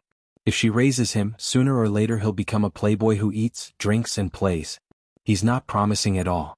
If it were up to me, he would have been thrown into my army. If he could survive and become a member of the Crow's Nest, he'd have your Uncle Dong Zhuo's wealth, and he'd have a bright future. But would that woman be willing to do that? Wouldn't she be worried to death and stab me in the back? That nephew's temperament doesn't follow Brother Tao's but his mother's. Therefore I only like young man Wu. I, Dong Zhuo, swore that I wouldn't visit old Corporal Wu until I became a first-class general or minister in Beimang. Fatty Dong snorted coldly, "As long as I find young man Wu, I'll make sure that my youngest daughter can live more freely than any princess or infanta. Whoever dares to bully her must be tired of living." The woman rubbed her black hair and said softly, "From the news, it's a young man with a saber who's traveling in Dragon Waste State who kidnapped young man Wu. When you meet him, how are you going to deal with him?" Fatty Dong's expression eased a little and he said with a smile, "I don't care who he is or what his identity is. As long as he doesn't let young man Wu down, as long as he dares to ask, I'll dare to pay him." The woman from Bubang Mountain said with a smile, "That's what I like about my husband." Fatty Dong laughed and said, "Wife, I like a lot of things about you." The woman, who was born to live at the top of Jianghu and enjoyed the scenery, was born to be indifferent to the world. Only to Fatty Dong, who was her nemesis, she threw a coquettish glance that only showed her true love. Fatty Dong squinted his eyes and looked at the city. He didn't like this flying fox city. It was too effeminate and annoying. When the cavalry entered the city, they didn't go straight to the mayor's mansion. Instead, they symbolically circled the city and passed by a restaurant in the northeast corner. The woman suddenly turned her head and looked at the window upstairs. Fatty Dong wondered, "What's the matter?" The woman thought for a while and shook her head. Fatty Dong thought that there was a playboy who coveted his wife and didn't take it seriously. If it was a normal day, he could beat him to death. But now he really didn't have the mood to do so. He only brought 100 cavalry, and he couldn't look for young man Wu all over the city like a headless fly. In the end, he still needed the help of the government. Dong Zhuo exhaled a long breath and said softly, "Young man Wu, wait for Uncle Dong for a while. F***ck, that damn 1/8 system, it made me lose 2,000 words of my manuscript. This one should have been 6,000 words. The next chapter will be at 2 or 3 in the morning." Chapter 457. The blind storyteller had to tell the story of the heir of Baelyang's travels 3 times a day. 3 times was already the limit of the old man's physical strength. No matter how stubborn he was, he couldn't compete with the heavens. Maybe one day the heavens would be unhappy and take his life. Moreover, the storyteller could only move his lips and drink a few mouthfuls of wine to moisten his throat. His granddaughter who played the pipa had to suffer a lot. Her life was poor and she couldn't bear to spend money to use the peach rubber finger protector. After only one storytelling session, the little girl's 10 fingers were bruised and blue. Now that she was resting, she was afraid that her grandfather would be worried, so she only dared to secretly rub the corners of her clothes to ease the pain in her fingers. The shopkeeper of the tea house saw the second group of customers enter the tea house in high spirits. They sat behind the counter and happily sipped tea from the spout. Doing a small business related to eating was all about the flow of people. If the old customers didn't leave, the new customers wouldn't come. The shopkeeper subconsciously glanced at the customers at the table by the window and no longer paid attention to them. The old scholar seemed to have made up his mind to listen to another storytelling session. He tactfully asked for a pot of tea from the tea house's waiter. He didn't drink much, but most of the tea was smeared on the table by him. The man with the sword didn't look sideways. He was like a clay bodhisattva in a small temple. His chi cultivation was first class. The old scholar smiled and said, "Xiaopu, want to drink a cup?" The middle-aged man shook his head and respectfully said, "I don't dare." The old scholar seemed to have heard the biggest joke in the world. He pointed at the junior and said, "Even Li Mibi dared to openly assassinate him. Is there anything in the world that you, son Xiaopu, don't dare to do?" The man with the sword didn't smile, nor did he know how to joke. He said seriously, "Then let's drink a cup." The old scholar shook his head and said, "I won't let you drink, you idiot." The old man rubbed his cheeks and said slowly, "I scolded old Li for having evil intentions and wanting to bring disaster to Beimang for 100 years. He scolded me for being pedantic and unworthy of being the emperor's teacher. These are all disputes in the court under the emperor's eyes. They are all on the table and can barely be called disputes between gentlemen. Xiaopu, don't go to Li Mibi's side in the future. A saber only has a single edge and its foundation is biased. Therefore, it is a sharp weapon for killing people. A sword, however, has 2 peaks and is neither biased nor biased. A gentleman entering the world to save people is the correct path of the sword. In a dynasty, both sides complement each other. There is no lack of martial artists who wield sabers and swords who wield swords. You are the master of the sword mansion of the chess and sword music school after all. If you personally fight and kill, the school will lose its glory. You have to rely on the talented juniors to earn your reputation. You have to rely on the support of the few of you. Just as the storyteller said, Li Chungang is the #1 in the way of the sword.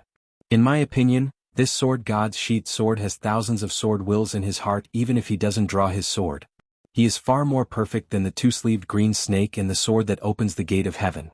Xiaopu, you should learn from him. The middle-aged man nodded. He was only convinced by one person in his life. The old man left Beimang alone and rushed to the south before the situation of the Central Plains was settled. After the unification of the spring and autumn period, he stayed in the foreign land where the smoke of war gradually dissipated for a full 20 years. The man with the sword was famous for his sword chi. Hong Jingyan, who was at the top of the martial arts ranking, was his closed-door disciple. The old scholar listened to the next 2 storytellers without missing a word, sometimes nodding and sometimes shaking his head. In any case, no one except for a rather dignified swordsman sitting at the same table would care about the life or death of an ordinary-looking, stinky scholar. During this period, 2 groups of ruffians from Flying Fox City came to make trouble. The first group was sent back by the tea house manager with money. The second group was much more vicious. The old storyteller, who was fiercely protecting his granddaughter holding the pipa, was punched in the face. As a result, the crowd was outraged. The customers paid for their tea and waited to hear a few good stories. You ruffians can be unreasonable, but don't hit the old man's face. If you hurt him, wouldn't you have wasted your copper coins to buy tea and listen to the storyteller? The ruffians said harshly. If they dared to boast about how heroic the heir of Bailiang was again, they would come back and give them a good beating. Then they swaggered away. At the end of the 3rd storytelling session, a few handsome horses came to the outside of the tea house. A few disciples of the Flying Fox town jumped off the horses and rushed at the blind old man with 6 or 7 evil servants. A disciple of an official's family even pulled the little girl's hair with a ferocious smile and threatened to throw the little young barbarian into the lowest brothel to be a whore. The old scholar's face was as usual. People fight with people and each depends on his own ability. Life and death are predestined. This old man wants to make a fuss about the fight between officials and people. Xiaopu. In an instant, the man with a sword on his back who heard the order did not unsheath his sword, but the sword chi was close. The old scholar did not look at the bloody scene. He stretched out his sleeve to wipe off the map of the border between the two dynasties that was densely covered like an ant's nest on the table. He whispered in a hoarse voice, "In the past 20 years, I have been a businessman who haggled over every penny, a farmer who lost his home, a night watchman, a henchman who buried himself in writing documents for the officials, a writer for the famous prostitutes in the brothel, an escort who traveled north and south, a writer for the famous scholars, a county magistrate in a small town, and so on. I have done all kinds of things. I have also traveled through the 9 kingdoms of the spring and autumn period. If I spend another 2 or 3 years traveling through the 8 provinces of Beimang, I can probably go to the imperial city and play a big chess game for His Majesty." The old scholar said flatly, Huang Sanjia, you use the 9 kingdoms of the Central Plains as a chessboard, and I use the 2 dynasties to divide black and white. You are about to lose 1 rank." The old scholar suddenly laughed and said, "You already have 1 foot in the coffin, yet you are still so focused on winning. It's not good."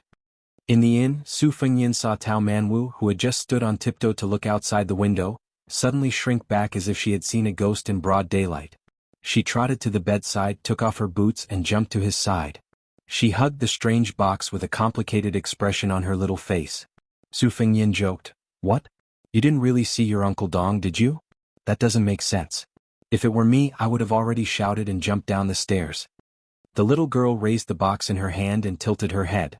She said timidly and seriously, "If the little spiders in the box spin a web tomorrow, you have to promise me one thing, okay?" Su Fengyan bluntly refused. "Do you think I am stupid? If you want me to meet your Uncle Dong who has outstanding military achievements, or if you want me to carry that money bag in the future, do you think I will agree?" The little girl was still holding the small wooden box, about to cry. Su Fengyan said angrily, "Go away, don't try to seduce me. There really isn't such a beautiful girl in the world." After hesitating for a moment, Su Fengyan said self-mockingly, "Even if there is, it is not a silly girl like you who is only 4, 5, 6, or 7 years old." Su Fengyan wanted to get out of bed to see what was going on, but he found that she was tugging on his sleeve. He looked down and saw that the little girl's eyes were wet, as if a flood was about to burst out of a dam. Su Fengyan had a keen sense of hearing. Naturally, he could tell that it was the movement of 100 elite cavalries crossing the street outside the building. There were very few people in the Flying Fox City who were qualified to make such a big move. Tantai Zhangping was one of them. However, the eldest son of the city's official had always been reserved, so he would not bring an army to the northeast corner of the city to show off. Connecting this to Tao Manwu's strange expression, the truth was revealed. She was just an ignorant little girl who had only known each other for less than a month, so what kind of unforgettable feelings could there be? Su Fengyan felt like she would just suffer a bit of pain for a while. Once she saw that Uncle Dong who had a meteoric rise in northern Mang's political arena, it wouldn't take long for her to forget about him. Just how many odes of undying love and undying love were nothing more than this. In reality, the two of them were entangled in gratitude and grudges, one big and one small. This kind of affection couldn't withstand a few blows of wind and rain. Chapter 458. Su Fengyan did not expose the truth that was close to the truth. He said softly, "I intend to entrust you to Tantai Chang'an. Later, I will ask shopkeeper's son to take you to the bottle alley. Stay in Shi first. After that, you can tell the second son of the city overseer to come to the restaurant for a meal." It was hard to tell whether the second son of the city overseer was a loser or not. However, according to Tantai Chang'an's temperament, he would probably treat a little girl who could not cause any trouble well. Of course, this was not a foolproof plan. However, Su Fengyan could only do this because of the situation. As for whether Tao Manwu would reveal his identity or give Tantai Chang'an to Fatty Dong after getting along for a period of time, it would be a good thing for the city overseer's mansion and the little girl. Su Fengyan was destined to go deep into the hinterland of Beimang alone and even to the distant northern region. It was impossible for him to take a little girl to the end of the world. It was not a fun thing to do. Maybe one day she would become a burden and be abandoned as an abandoned child. Finally, she would die under unknown weapons. No matter how Su Fengyan agreed with the hypocrisy of the world and how cruel and ruthless he was, he did not think it was a trivial matter to watch her die an unnatural death. The little girl turned her head and said angrily, "No. I won't tell you if I go. I'll be a mute." Su Fengyan smiled and said, "It's up to you whether you go or not." The little girl nodded heavily. Su Fengnian flicked her forehead and said, "You will hate me one day. Then you will know how hard it is to part peacefully now." Tao Manwu picked up the porcelain pillow and wanted to hit the big bad guy. However, when he saw his eyes, he did not dare to do so. He was afraid that he would cry out loud. The little girl turned over and threw herself on the bed. First, she hugged the porcelain pillow and Qiqiao under her body. Then, she hurriedly covered her body with the quilt and hid to sob secretly. "I hate you right now," she said in a soft and indistinct voice. She wanted to cry and scold him, and she was also sulking under the quilt. The little girl must be very tired. Su Fengnian waited for a while. Seeing that she did not stop, he sighed, took the quilt and threw it aside. Then he held her in his arms and put his chin on her head. He said softly, "Don't you want to see your Uncle Dong every day and want him to teach me a lesson? Why are you so shy when you see him? Now." The little girl covered her face and her slender shoulders gently twitched. She said intermittently, "Uncle Dong is a good man. I won't let him beat you." Su Fengnian shook his head and said, "Fighting or not is a small matter." He did not continue. Since the fatty Dong Zhuo had entered Flying Fox City with 100 cavalrymen, Su Fengnian would not only be afraid of him but also want to kill him. Killing Dong Zhuo would have a more far-reaching impact than killing Ten Tao Qianji. However, since the fatty was an important minister of the Southern Dynasty, Su Fengnian was not interested in whether the little spider in the little girl's Qiqiao box spun a web. However, the Beimang spider web behind the fatty was very likely to slowly spread out inside and outside Flying Fox City. Su Fengnian wanted to kill a popular military official who must be protected by men of sacrifice and retreat successfully. Without the Finger Mystery Realm, it was impossible for him to succeed.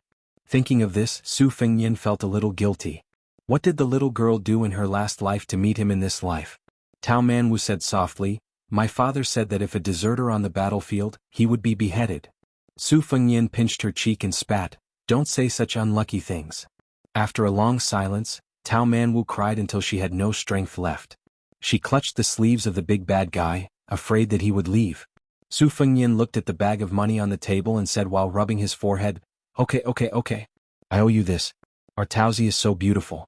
Maybe she will be kidnapped by a scoundrel and become his wife. I don't feel at ease. Let's make a deal first. I will send you to Uncle Dong's place." Outside the courier station in Flying Fox City, Dong Zhuo, who had just rested for a short time, ran out with his eyes wide open. He was surprised and stunned. He had searched high and low for something but found it without any effort. This general, who had been sealed by the city overseer, saw a funny scene. A young man holding his little niece's hand with one hand and an inferior horse with the other hand appeared in front of him unexpectedly and unreasonably. Young Man Wu was carrying a heavy bag and holding a porcelain pillow with one hand. She bit her lips and looked very wronged. Dong Zhuo's heart and liver were broken. Fortunately, young Man Wu was safe. Dong Zhuo looked at him carefully. This fat fox who had been dealing with the old foxes in the military and political circles all year round had already cultivated a good sense of human nature. His eyes were like torches. He immediately felt jealous like a father who saw his daughter bring a damned son-in-law to his house. Damn it, his little daughter was not even 10 years old. How could this bastard kill her? The fairy who came out of the Bing Mountain squinted at the young man who she could not see clearly. He was empty-handed and had nothing on him. There was a long cloth bag tied near the saddle of the inferior horse, which should be a weapon similar to a broadsword. The more she could not figure out, the more she dared not take it lightly. Her family was well learned, her martial arts were good, and her eyesight was superb. She was not sure whether this calm young man was at level 3 or level 2. But when she saw her husband's embarrassed look, she felt relieved. She had seen her husband bully others many times, but this was the first time. Since this uninvited guest dared to bring young Man Wu here, unless he was a reckless and lousy assassin like a moth darting into the flame, he was most likely a guest and not an enemy. She could not keep a straight face. After marrying into the Dong family, she had always kept in mind her mother's advice on the mountain. In addition to knowing how to turn a blind eye, she must make her husband proud. This was a smart woman. Tao Manwu looked back 3 times with every step. Su Fengnian turned over and mounted the horse. Fatty Dong laughed and said, "This hero who did a good deed without leaving his name, is he going out of the city?" Su Fengnian smiled and nodded. Fatty Dong rubbed his hands and said, "If there is something that is hard to say, it is not Dong Zhuo who is boasting. As long as it is not a big crime of rebellion, I can help you to intercede. If you don't like Dong Zhuo's reputation, it is not a problem. Dong Zhuo will remember today's kindness for the rest of his life." Seeing this young man slowly turn the horse's head, it seemed that he was determined to go out of the city. Dong Zhuo did not bother to be polite and said loudly, "Go to the city gate and pass a message. Open the city gate and let them go." Watching the man and the horse go away, Fatty Dong ran to Tao Manwu with a funny posture. Because he was too tall and burly, he simply knelt down and hugged the little girl. His wife wanted to say something but stopped. Dong Zhuo picked up young Manwu and put him on his shoulder to sit. He turned around and said with a smile, "I know what you want to say. Such a person left as he pleased. Of course I am very vigilant. However, it is better to do less immoral things like repaying kindness with evil. I have done enough shameful things in my life. If I give birth to a son who doesn't have a penis, who can I complain to? You two wives will beat me up from 200 pounds to 100 pounds. Do you think it is easy for me to gain a pound of flesh?" The woman smiled gracefully. The young man was generous, but compared to her, a narrow-minded man, he was still thousands of miles away. Dong Zhuo looked around and his eyes suddenly turned cold. He said gloomily, "Everyone, I have said that I will let them go, so I will let them go. You are watching me. I am in the wrong to bring my private army out of Gusai state. Moreover, I have my wife to comfort me along the way. I will bear with it. If you dare to trip that person up and do something unnecessary, don't blame me, Dong Zhuo, for being narrow-minded. I will even dig up the graves of your ancestors." After he finished speaking, Fat Man Dong asked in a soft voice, "Wife, is it appropriate to use superfluous words like drawing legs on a snake here?" The woman was used to it. She nodded and said, "It's okay." Almost at the same time, Su Fengyan and Dong Zhuo, these two men, turned their heads and looked at each other from a distance. If they met again, they did not know what kind of status they would have when they looked at each other. Announcing the first VIP subscription group in Snow. 16871655 Group Subscription Screenshot. Chapter 459. When the people of Flying Fox City first heard that Dong Zhangping was going to seal the city, they wanted to cut off the fat man's flesh. However, the thunder was loud but the rain was small. Soon the city was reopened. The people thought that the eldest son of Tantai Zhangping must have gained the upper hand in the secret competition with Dong Zhangping. They didn't believe that Tantai Zhangping would be pushed back by a woman at the gate. Su Fengyan was not in a hurry to leave the city. Instead, he climbed the city wall and looked at the Hanging Sword Pavilion from a distance. Because Tao Manwu was involved with Dong Zhuo, his plan had been disrupted. It was not appropriate to leave the city in a hurry. However, if he stayed in the city, it would be easier for him to be caught. Su Shao wanted to find the old general of the Bailiang army by himself, so he had to put it aside for the time being. It was the lesser of two evils. He was mocking himself, but he still had some regrets. When Su Fengyan was about to turn around and walk down the city wall, a sloppy man who was sleeping soundly on the battlement murmured a few words. He then rolled sideways and was about to fall off the city wall. Fortunately, he fell into the wall, so Su Fengyan did not help him. The drunkard was not happy that he survived. Instead, he carefully stroked the wine gourd hanging on his waist. Only then did he raise his head and look around. When he saw Su Fengyan, he was indifferent. The drunkard with a full beard leaned against the wall and drank a mouthful of strong wine. He hummed a Bailiang song, "Take off his armor," leisurely. A tall but hunchbacked man in a servant's uniform trotted up the city wall with a flask of wine in his hand. When he saw Su Fengyan, he paused and silently filled his old half-empty flask with new wine. The servant was a pitiful cross-eyed man. The half-drunk man took out a dagger inlaid with pearls and shaved his face. As he was busy, he glanced sideways at Su Fengyan. He pointed at the Hanging Sword Pavilion and scolded, "Young man, what are you looking at? I brought 2 swords to Flying Fox City. One is hung in the pavilion, and the other is sold to the city lord's mansion for 1,000 taels of gold. What right do you have to look at me like I'm a drunkard?" The servant was a mute. Seeing his master's lips, he knew that he was about to get into trouble again. He hurriedly turned to Su Fengyan to apologize. Su Fengyan smiled and waited for the drunkard to shave off his beard. He narrowed his eyes. No wonder he could sleep on the top of Feng Feng Lu for so many years when he was selling swords and painting. If his clothes were clean and tidy, he must have been a romantic and elegant man. There must be something wrong. Su Fengyan's expression was the same as usual. He leisurely looked at the top scorer of the brothel who could make such a beautiful girl unable to forget him. The drunkard took back his dagger and sighed. "I didn't let down the painting, but the painting misled me." He drank another mouthful of wine. Su Fengyan was not in the mood to beat around the bush. He asked directly, "Are you waiting for me?" The drunkard glanced at the servant as if he had heard a joke. He laughed and said, Kid, you're talking big. I'm sleeping here comfortably. It's more like you're looking for me. Su Fengnian was desperate. He said calmly, someone asked me to pass a message. If you can understand it, then forget it. If you don't, then take it as a drunkard's words. They can go in one ear and out the other. Since he's a pawn you brought out, you have to go back and clean up his mess. The man, who was still handsome after shaving, rolled his eyes and said, Is there something wrong with your head? When did I not clean up my mess after taking a dump? Get lost, get lost. If you don't get lost, I still have my swordsmanship. I'll take out the torch dragon hanging in the sword pavilion and send you to hell. Su Fengnian had checked the flow of qi. Neither the master nor the servant could be called a hermit master. The drunkard was barely above ordinary people. As for the cross-eyed servant, he was slightly inferior to ordinary people. Su Fengnian walked down the city wall with a smile. He took the inferior horse and left Flying Fox City. He looked back. There was no drunkard. There was only the cross-eyed servant standing there with a hunched back. The drunkard, who had been sitting on the ground and leaning against the wall, wiped the stubble on his cheeks and muttered to himself. Seeing that there was no response, he looked up and saw the servant standing there silently. The drunkard said self-deprecatingly, I forgot that you're deaf and mute. When I was chased by my enemies, I ran north and fled to the border. If you didn't have some money, I wouldn't be willing to call you master and servant. The drunkard asked lazily, Why do you want me to sleep on the city wall today? A hoarse voice sounded, Even a cripple like me can sense the sword energy approaching. There's a swordsman in Beimang who has such a sword realm. He must be someone like the headmaster of the chess and sword music school. The drunkard was so scared that his hands and feet trembled. He asked dumbfoundedly, You can talk? The hunched servant was still looking into the distance.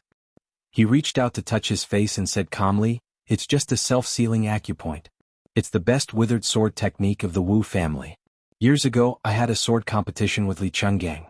Then I was disheartened that the general didn't want to be the emperor. So I practiced the withered sword in peace. My ancestor once defeated 10,000 cavalry with 9 swords. 4 broken swords were left in Beimang. So I thought of coming here to take a look. Otherwise, with your mediocre swordsmanship, how could you pick up a fish spear and a torch dragon? Do you think famous swords are copper coins? You can pick up a few in the downtown area? The drunkard asked in a trembling voice, Who are you? The servant's fingernails drew blood on his face. He seemed to hate this face and said slowly, The withered sword is emotionless. Wuxia was tainted by love. Even if she pretended to enter the secular world, her sword intent was not pure. She was an immortal on earth in the palace back then, but it was only a fake realm. It was just an illusion. Otherwise, how could she fall ill? Consort of the king of Beiliang? My sister. My biological sister. However, I have never been close to her since I was young. Our relationship is even worse than her relationship with Dong Tai, who lived on Sword Mountain. Just like Qin Jibao and me, His Royal Highness is much better than that nephew of mine. However, no matter how close we are, our blood relationship cannot be denied. All these years I have been waiting for the general. I never thought that my nephew would come to Flying Fox City. General, you moved me with emotion and reason. But don't you know that I, Wu Qi, am the most emotionless and unreasonable person in my life? How do you know that Qin Jibao has never come to find me? It's too late. You don't kill me. I won't say anything. There are so many romantic people, but they all die because of romantic people. On this day, the top scholar died drunk in Sword Pavilion. All the brothels in the city mourned and paid for the burial of this legendary man who made countless girls fall in love with him. Those middle-aged women whose children had already grown up were secretly grieving. To the north of Beiliang was Beimang. Beiliang was desolate, but its heart was not cold. In the past few years, the battles in Liangmang had not been as grand. Most of the battles were between small groups of roaming cavalry. Beiliang's crossbowmen had become the most coveted type of soldier. To be able to cut off a few heads and hang them on the side of the saddle, even the old soldiers would be envious. Not to mention the hot-blooded new soldiers. This was a real meritorious service and could not be faked. Those rich playboys on the Eastern Front might even kill civilians and pass them off as Beimang barbarians. Beiliang's military law was strict, so they would not dare to do such a thing. One day, a group of Beiliang's crossbowmen went deep into the Beimang's territory and met with more than 20 strong and healthy Beimang barbarians on a narrow path. After a fierce battle, both sides suffered losses. After checking the corpses, they found out that they were Crow barbarians under Dongzhuo's command. This made the ordinary crossbowman Li Hanlin, whose face was covered in blood, cry out in joy, but he also felt some lingering fear. Bailiang's military system consisted of 10 to 50 men. To be able to be a crossbowman's commander was more qualified than a general in the military. Li Hanlin's commander was an old and steady burly man. He wore light armor and his horsemanship was superb. Not only did he have extraordinary strength, he could also draw a bow with both hands and shoot. However, no matter how calm he was, whenever he saw a Beimang person, his eyes would turn red. He had broken many military rules and had been demoted several times. Otherwise he would have become a general long ago. He was a man of few words, but every time his subordinates mentioned the incident where he was personally whipped by the general, the middle-aged man would grin. Li Hanlin and the other crossbowmen all knew that this was the commander's weakness. If they made a mistake, as long as they repeated this, the commander would be happy and soft-hearted. Li Hanlin rode on a horse with a deep wound on his arm. A Beimang barbarian's head was tied to his buttocks. Blood flowed down the side of the horse's back. In this small-scale battle they had lost 3 men and completely wiped out the enemy. The 3 corpses of their comrades were hung on the backs of the marksmen and 2 deputy marksmen's horses. This was an unshakable rule in the army. On the battlefield of Bailiang, the most important thing was to return the corpses of the dead. As long as there was still a breath left in them, they had to return with their fallen comrades as long as it didn't affect the important military affairs. Li Hanlin glanced at the new recruit beside him and had a whole new level of respect for him. This guy was called Lu Do, a weird-looking man with double pupils. Not long after he joined their ranks, he had 3 Beimang barbarians' heads hanging from his horse's back. One could imagine how powerful he was. Originally, the crossbowmen led by Li Hanlin didn't like this bad-tempered new recruit. However, after fighting side by side with him, even the one behind him who had beaten and scolded Lu Do, Li October, had to admit that he was wrong. This old man with the surname Li was a third-rank general in Bailiang. In the whole of Bailiang, he could be considered to be someone who could do whatever he wanted. His parents and uncles were all illiterate. When he was born, his parents made a big fuss over his name. They invited countless famous scholars, but none of them were satisfied with his name. Later, the old man slapped his thigh and said that he should be called Lu Do since he was born in Bailiang. As a result, the entire illiterate family didn't have any objections. The scholars who helped him with the name were all silent. Chapter 460. Most of the crossbowmen in Li Hanlin's team were young masters like October Li, although most of them were not as prominent as October Li, but they were not willing to talk about the glory of their father's family, so October Li became an isolated outlier and was very unlikable. When Lu Do, a commoner from a concubine family, entered the team, he had a conflict with October Li on the same day. At that time, Li Hanlin and the others were indifferent and did not take sides with either side. When they saw Lu Do's cowardly attitude, they rolled their eyes and thought that no matter how useless he was to become a crossbowman, he should at least have some backbone. Unexpectedly, when he fought with the crows who had long been famous for their fierceness, with real swords and spears, Lu Do, a taciturn man, killed 3 crows without saying a word and even blocked a tricky arrow for October Li. Li Hanlin also had a higher opinion of October Li. Although October Li still had some of his foppish habits, it was not too much. Compared to the descendants of the Northern Liang generals who did not even dare to enter the Northern Liang army, let alone become crossbowmen, October Li was really 1,000 times more promising. At this time, October Li was joking with the crossbowmen, saying that when he was young, he always fought with his brothers at home. His father had heard from somewhere that there was strength in numbers and wanted him to break chopsticks. However, he was so strong that he broke more than 10 chopsticks in one go. His father, who could not explain the reason, was so angry that he invited a real martial arts instructor instead of making him play with words. Li Hanlin thought that October Li was really lucky. At this time, October Li was joking with the crossbowmen, saying that he always fought with his brothers when he was young. Li Hanlin was amused when he heard Li October say that making him study was worse than being stabbed. He felt the same way and his mood became better. When Brother Feng said that he should join the army, it was indeed a good thing. However, this good brother of His Royal Highness probably did not expect that he would become a crossbowman. Li October rode up from behind and said with a smile, "Brother Hanlin, can I borrow the barbarian's head when we enter the city? It's just so I can show off." Li Hanlin laughed and scolded, "Go borrow it from Lu Do. That brat cut off 3 heads and I only have 1. What will you do if I lend it to you?" Li October said helplessly, "I just lowered my head and apologized to him. I don't have the face to borrow from him. Besides, both of our surnames are Li. We were a family 500 years ago." Li Hanlin yelled, "Lu Do, October Li wants to borrow a barbarian's head from you to show off. Do you want to lend it to me?" Lu Do said calmly, not a single one. October Li had a bitter expression on his face.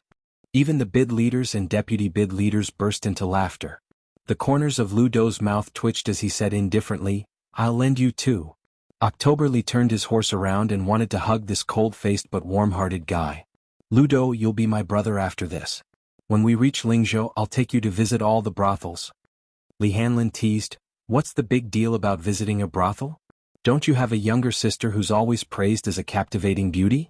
Why don't you just acknowledge him as your brother-in-law? In the future you can even borrow 200 barbarian heads, let alone two. October Li said heroically, sure Lu Do. Why don't we agree on this? Lu Do rolled his eyes and said, get lost. With your shabby appearance, how good can your sister be? October Li, who didn't look ugly at all, was instantly annoyed and caused another round of hearty laughter. The bid leader said, a bunch of brats. You still have the energy to talk nonsense here. Don't you know how to vent your energy on the bellies of your women later? I see that your trip this time wasn't bad. When we return to the city, I'll shamelessly ask for a leave from General Zhao and let you guys enjoy yourselves. However, it'll only be for a day or two at most. If anyone dares to come to the camp late by even a moment, I'll personally whip you. Li Hanlin came to the bid leader's side and said softly, Bid leader, I've already discussed with Hong Jin and the others. We'll each give a barbarian's head to the three brothers. As for the reward, it'll all be given to their families. The bid leader frowned and said, it's a serious crime to give away military merits without authorization. Li Hanlin, I know your background isn't ordinary and isn't inferior to October Li and the others. However, if the higher-ups find out about this, the military law will be like a mountain. A happy occasion will become a disaster. Do you really dare? Li Hanlin said with a mischievous smile. Back then, Chief Biao dared to stab a northern Meng general to death with a single blade. Just how heroic was that? We are all pawns you brought out, so why wouldn't we dare? The bid leader cursed and said with a gratified smile, you guys don't need to get involved. I've already discussed this with the two deputy bids. You guys have no part in this. You just need to focus on killing the enemy and accumulating military merits. Since you've entered our ranks, I and the two deputy bids have no reason to treat you unfairly. In the Bailiang army. A day's worth of comrades, a lifetime's worth of brothers. On Mount Wudong the morning bell rang. On the summit of the 81 peaks, in the square in front of the main peak's Taoist temple. When Marshal Grand Uncle Qing became the chief, he was the one who led the practice. However, the chief was no longer in this world. Someone else was in charge of the practice, but he was just as young. Li Yufu was only one generation younger than the chief Hong, but he was even younger. The summit was filled with smoke. Hundreds of Wudong Taoists practiced together. Their robes fluttered in the wind and clouds surged. The 108 styles created by the young chief were simplified into 72 styles by Marshal Grand Uncle Li Yufu. Not only did they not lose the essence of Taoism, but they also became more complete. Even a Taoist child who just came up the mountain could do the same without any difficulty. After Wudong closed the mountain, only pilgrims were allowed to enter the mountain to burn incense. The Taoist temple on the mountain didn't care about the height of the peak. The Taoists on the mountain didn't care about their seniority. As long as they were willing, they could practice with Li Yufu twice a day. Those who arrived early could stand in the front row. Senior Marshal Grand Uncle Song Jiming and Yu Xingrui could casually stand in the back row if they arrived later. Regardless of wind and rain, they practiced on the summit for a day without rest. After the practice, Li Yufu and some young Taoists patiently explained their doubts.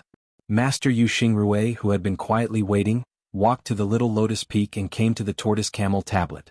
The old Taoist, whose inner strength was only inferior to big senior martial brother Wang Zhonglo, said with emotion, Yufu, do you blame your martial grand uncle Hong for not leaving ancestor Lu's sword to you but giving it to the outsider Xianxia? And this person is a Taoist from the Taoist mansion of Dragon Tiger Mountain. Li Yufu put his hands in the cuffs of his Taoist robe and smiled. When Martial Grand Uncle taught me this set of boxing, he had already made it clear that he would give ancestor Lu's sword to Dragon Tiger Mountain's Xianxia. He also asked me if I had any worries. Yufu didn't dare to lie, so I told him the truth. Martial Grand Uncle said that if you were not convinced, then you could go to Xianxia and ask for it back if you were to surpass Martial Grand Uncle Wang. But I'll tell you in advance that I'll practice swordsmanship halfway, but if I don't have any achievements in the future, you can't laugh at me. Yu Xingrui walked to the edge of the cliff and stepped on the soft soil. He smiled and said, if you don't succeed in practicing swordsmanship, you can't let us laugh at you, can we? Back then, except for the eldest senior brother who cultivated the big yellow court and Wang Xiaoping who practiced the silent sword, the rest of us were useless. The only fun we had was to laugh at your martial granduncle. When we found out that he was reading the forbidden book, we laughed and scolded him. When he dozed off while riding the green ox, we scolded him with a few words of wisdom. Thinking of the red clothes he wore in his youth, we laughed and mocked him. Today it was not good to go down the mountain for fortune-telling. We old men couldn't help laughing again. In fact, as time went on, your martial granduncle and I felt that it was better not to go down the mountain. What's the point of going down the mountain after becoming the best in the world? But in the end, your martial granduncle still went down the mountain. Yu Xingrui sighed and said in a low voice, riding an ox and reading Taoist books, rowing a waterfall with peach trees, watching the clouds rise and fall among the peaks, let nature take its course. This should be your martial granduncle's way of heaven. But riding a crane down the mountain, cutting fate with a sword, and letting a woman ascend, how can he let nature take its course? If I was there at that time, I would have pulled his ear and scolded him. We old men are not regretting whether Wudong will prosper or not, we just feel sorry for him. Liu Fu murmured, a white-haired person sending off a black-haired person. Yu Xingrui sighed heavily and said with a smile, so you don't have to torment yourself anymore and don't have any burden. Regarding the matter of Sect Master's junior brother, don't look at how those martial uncles appear to be calm and collected these days. I reckon that they were all in a daze when they were eating. Fortunately, my junior brother Wang wasn't on the mountain. Otherwise, there's an 80 to 90% chance that he would have made a move to stop Xiang's flying sword from opening the heavenly court. And your martial granduncle Song, he can't calm down to practice alchemy for a year. He is very worried. Liu Fu asked softly, is the sect leader the reincarnation of Ancestor Lu and also the reincarnation of Qi Xuanzhen? Yu Xingrui smiled, it's probably true. Who cares? Yu Xingrui patted the shoulder of this disciple who personally came from Donghai to Wudong Mountain and said softly, you have the temperament of the sect leader. It's a blessing to be able to eat and sleep. Liu Fu scratched his head and said awkwardly, when His Royal Highness came up the mountain, sect leader could still suppress this young master. I'm afraid I could only be beaten. Yu Xingrui laughed and said, don't listen to the nonsense of those little Taoists. Your uncle master was also beaten and scolded by the crown prince. When the crown prince went up the mountain to practice his saber skills, your uncle master was bullied quite a bit. Luckily he was able to find joy in his suffering. The few of us were just gloating. Liu Fu was stunned. Yu Xingrui pointed to the scenery outside the peak and smiled sincerely. The sect leader's junior brother stepped into celestial phenomenon here, and also became an earth immortal here. It's just a matter of one step. Liu Fu came back to his senses and said softly, it seems like one step, but it's already thousands of steps. Chapter 461. Yu Xingrui nodded, that's right. When you are wholeheartedly seeking Tao, you don't know how many steps you've taken. Only when you forget yourself can you have the opportunity to step into Tao. As for how to forget yourself, Master is inflexible and inflexible. He doesn't dare to mislead others, but at least he knows one thing. He works hard every day, but he doesn't forget to calculate how many steps he has taken. This is also where junior brother is wiser than us. I don't seek Tao, but Tao comes naturally. Liu Fu nodded, Tao can't be Tao. Wonderful beyond words. Yu Xingrui slowly left the top of Little Lotus Peak. He glanced back at his disciple who was talking to the green ox and smiled. Since junior brother was Lu Zhu, his last words were equivalent to Lu Zhu's own words. When Wudong thrives, Yu Fu thrives. Jing'an Palace. It was said that Princess Pei was focused on meditation and didn't show up for a long time. The already deserted palace became even more desolate. The sky was cloudy but not rainy. It was cold but not cold, as if a woman wanted to say something. The king of Jing and Zhaoheng, who spent half his life in the capital and half in Xiangfan, sat under the eaves of the temple, gently twirling a string of agarwood prayer beads wrapped around his hand. There was only one person sitting opposite to this great vassal king. It was Lu Su, the young and blind zither player who stabbed himself in the eyes to end his career. He came from a scholarly family and his father's generation were great scholars. However, because he wrote the history of West Chu with a straight pen, the younger generation took advantage of the loophole and was punished by the imperial court. For 10 years he played the zither for a famous prostitute in a brothel to make a living. For 10 years he made a living by gambling in Yongzi Alley. Somehow his luck changed. Not only did he enter Jing'an Palace, but he also became an important advisor of the father and son.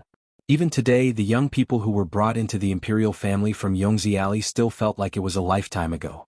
As the saying goes, a carp jumps over the dragon gate. Thousands of carps fight until their heads bleed, but how many can jump over the dragon gate? Lu Su, who was a criminal, was favored by the king of Jing, Xiaoheng. It was really unexpected. Xiaoheng closed his eyes and turned the prayer beads on his horse to calm his mind. He asked indifferently, Lu Su, do you know why I did not allow you to enter the capital with shower? The blind young man shook his head. I don't know. King of Jing opened his eyes and looked at the dusky sky.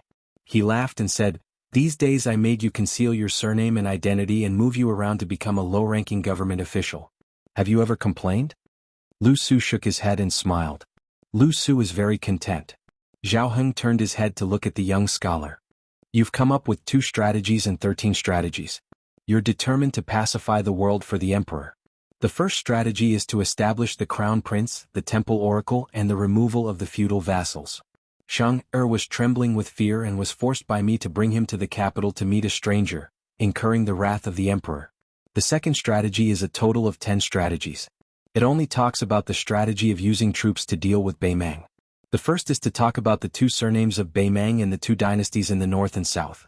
The second is to predict the intention of Beimang to divide their troops. The third is to talk about how to deal with the enemy's attack. The fourth is to prepare horses for the border. The fifth is to mobilize troops and generals. The sixth is to talk about Tu Liao, the seventh is to reconcile with Qin, the eighth is to give away fortune, the ninth is to reclaim Longyao Prefecture, and the 10th is to eliminate Beimang. The emperor was furious again. However, Xianxia sent a secret letter back to Xiangfan, saying that even Zhang Julu and Gu Jiantang attached great importance to it.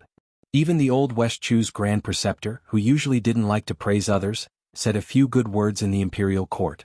Of these 3 people, Zhang Julu chose to give away fortune to promote righteousness, to pave the way for his own political reform. Gu Jiantang favored the 9th strategy of reclaiming Longyao Prefecture greatly. Meanwhile, Sun Shiji, who was in charge of the province under the sect, even more so accepted the 2 strategies and 13 strategies. Once he praised the 2 strategies, these fellows standing in the main hall all felt ashamed of their inferiority, calling my impostor Xianxia a great talent in managing the world and helping the people, not the least bit inferior to Grand Secretary Zhang. Zhang Julu was unexpectedly not the least bit angry.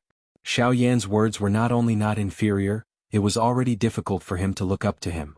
Only then did he suppress the anger on His Majesty's face. In reality, this king understands clearly that of these 2 strategies and 13 strategies, apart from the matter of appointing a crown prince, which violated his reverse scale and made him truly angry, the other 12 strategies, especially the strategy of removing vassals, simply hit the bottom of his heart. Towards this elder brother, this king truly understands him too well. The blind man quietly said, Lu Su's original intention was to wait a few more years, when the dust of the 7th war between the 2 dynasties had settled, before handing over these 2 strategies and 13 strategies.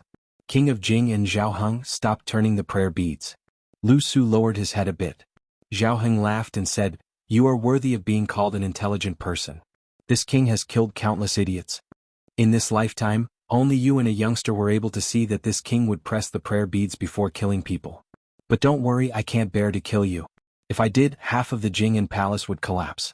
This time, my killing intent surged only because of my gloomy nature. I don't really want to kill you. This king can't wait until the 7th war is over. He is afraid that he will lose the bet. Lu Su, you are a smart person. Can you guess the meaning of this king's words? Lu Suan clenched his teeth, got up and knelt down. He said in a low voice, If our dynasty loses, the 13 strategies can still benefit Jing'an palace. But if we win, they will become 2 pieces of useless paper. In this way, His Royal Highness will have no chance of being passed down from generation to generation. Xiaoheng laughed and said, Get up and talk. Lu Su got up and sat down again. Xiaoheng said softly, This king has always been unlucky in gambling. Back then, in that big gamble he lost the world. That's why he asked Xiao Ertsong to move to the capital. It's just a small gamble. People say that small bets are good for the mood. He thinks he can win. Lu Su suddenly broke out in a cold sweat. Xiaoheng continued to turn the prayer beads and said with a smile, You thought of it? That's right. If this king doesn't die or slowly dies of old age, this gamble, even if I, Xiaoheng, win, it will be useless. Xiao won't be able to become king of Jing'an. He will only be demoted by 1 rank and demoted to a duke. Lu Su knelt down again. Was it fun to indirectly kill a duke who had no illness and no disaster? How many lives did a mere aide like Lu Su have? Xiaoheng got up and said, "Don't kneel. This king only wants one person to kneel in front of him. Who is that person? You and I both know it. Of course it won't be you." Prince Jianghu personally helped the blind young man from the estate up. He smiled amiably and said, "Back then that person relied on the scholar Sun Ping, who could be considered a peerless scholar, to achieve what he has today. With you father and son, presumably we won't be too far behind. Let's go. You've seen the splendor of Jing'an Palace. This king will take you to see some filthy things." Lu Su was brought by the king of Jing and Xiaoheng to a secluded private house in the city.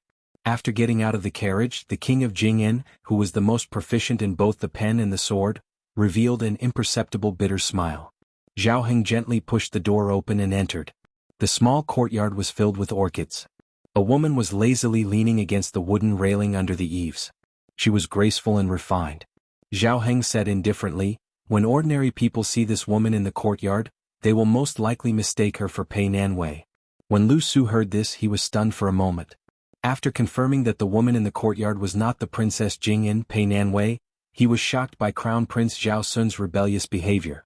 For someone as rich as His Royal Highness, it was normal for him to keep a mistress in a golden house. Even if he had a crown prince consort and kept a beautiful woman, no one would see it as rebellious. However, when this woman looked too much like a crown prince consort, it was somewhat shocking. Lu Su immediately understood why the king of Jing and Xiaoheng would say that it was a filthy thing. He looked down and no longer looked at the beautiful woman who was in a daze. The woman finally woke up. When she saw Xiaoheng, who looked 70 to 80% similar to Xiaoheng, she immediately knelt down. Her delicate body trembled and she couldn't say a word. Xiaoheng slowly walked to her side and reached out to hold a string of wind chimes under the eaves. He didn't say anything. The woman's face was covered in tears. After trembling for a long time, she raised her head and bit her lip until it bled. She said, "I'm not afraid of death, but I beg the king of Jing'an not to punish His Royal Highness." Xiaoheng released the wind chimes and gently flicked them. They jingled. He didn't lower his head to look at the woman who was crawling on the floor. He sneered softly, "Are you worthy of speaking to this king?" The woman lowered her head and tears streamed down her face. The king of Jing'an listened to the sound of the wind chimes and slowly said, "This king already knew from the first day you stepped into the courtyard. However, this scandal is nothing to this king. Su-er didn't cross the line." The woman was still trembling like a delicate orchid in the wind and rain. Xiaoheng continued, "Now for Su-er you have to die. Are you willing?" The king of Jing'an and Lu Su walked out of the courtyard. Before Xiaoheng boarded the carriage, he paused and laughed softly, "This king treats you like a scholar." Lu Su, who didn't speak, bowed deeply. The woman waited until the sound of the door closing. She wiped away her tears and went to the jewelry box to choose a pearl hairpin that Zhao Sun had given her. She came under the eaves and lay on the floor with him. She raised her head and looked at the wind chimes. Before the hairpin pierced her neck, she said softly, "Sun." When the king of Jing'an's crown prince, Zhao Sun, was in the capital, there was a piece of news that shook the world. The king of Jing'an Xiaoheng died of a chronic illness. Princess Jing'an Pei Nanwei committed suicide. The news spread to the capital. It was rumored that the crown prince, Zhao Sun, vomited blood and fainted. That day the emperor's grace was vast and mighty. The emperor decreed that Zhao Sun was to be the king of Jing'an. Among the 7 vassal kings, he was the second to be granted a hereditary title. However, he was the first to become a vassal king, His Royal Highness. After Zhao Sun thanked the emperor in the palace, he quickly returned to Xiangfan city. After meeting Lu Su, he put on mourning clothes. In the dead of night, Zhao Sun, who was about to become the new vassal king of the dynasty, sat alone in the morning hall. He expressionlessly threw a handful of yellow paper into the brazier.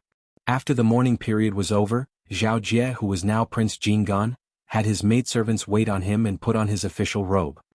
He dismissed the servants and stood in the room with his hands clutching his face. His expression was twisted and sinister, as if he was crying but not crying, as well as smiling but not smiling. He covered his face and lowered his head in tears.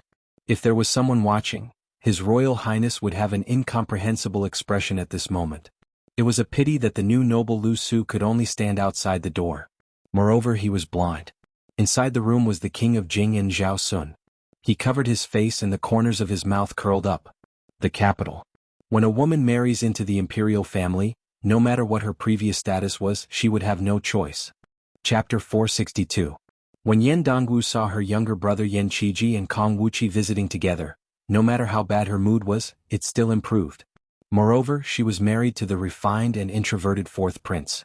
Although this husband of the emperor's son was a bit too playful and was obsessed with poetry, painting and musical instruments for a woman, it was already a heavenly wealth that she could not complain about. After the two became husband and wife, they treated each other with respect. Yan Dongwu didn't know what reason he had to be unhappy. Therefore, every time the stewards and maids of the Fu saw the imperial concubine, they always felt close and kind. They secretly praised her for being a daughter of a noble family. The bit of misgivings they had about their mistress being born in Bailiang was swept away. Yan Dongwu was knowledgeable, and it was clear that the fourth prince was very satisfied with this marriage. In the past, he did not socialize much with those disreputable friends of second and third rank officials. Today, together with Yan Dongwu, he received his brother-in-law Yan Qiji and Kong Wuqi, who was a little famous in the capital. The fourth prince had always been known for not putting on airs.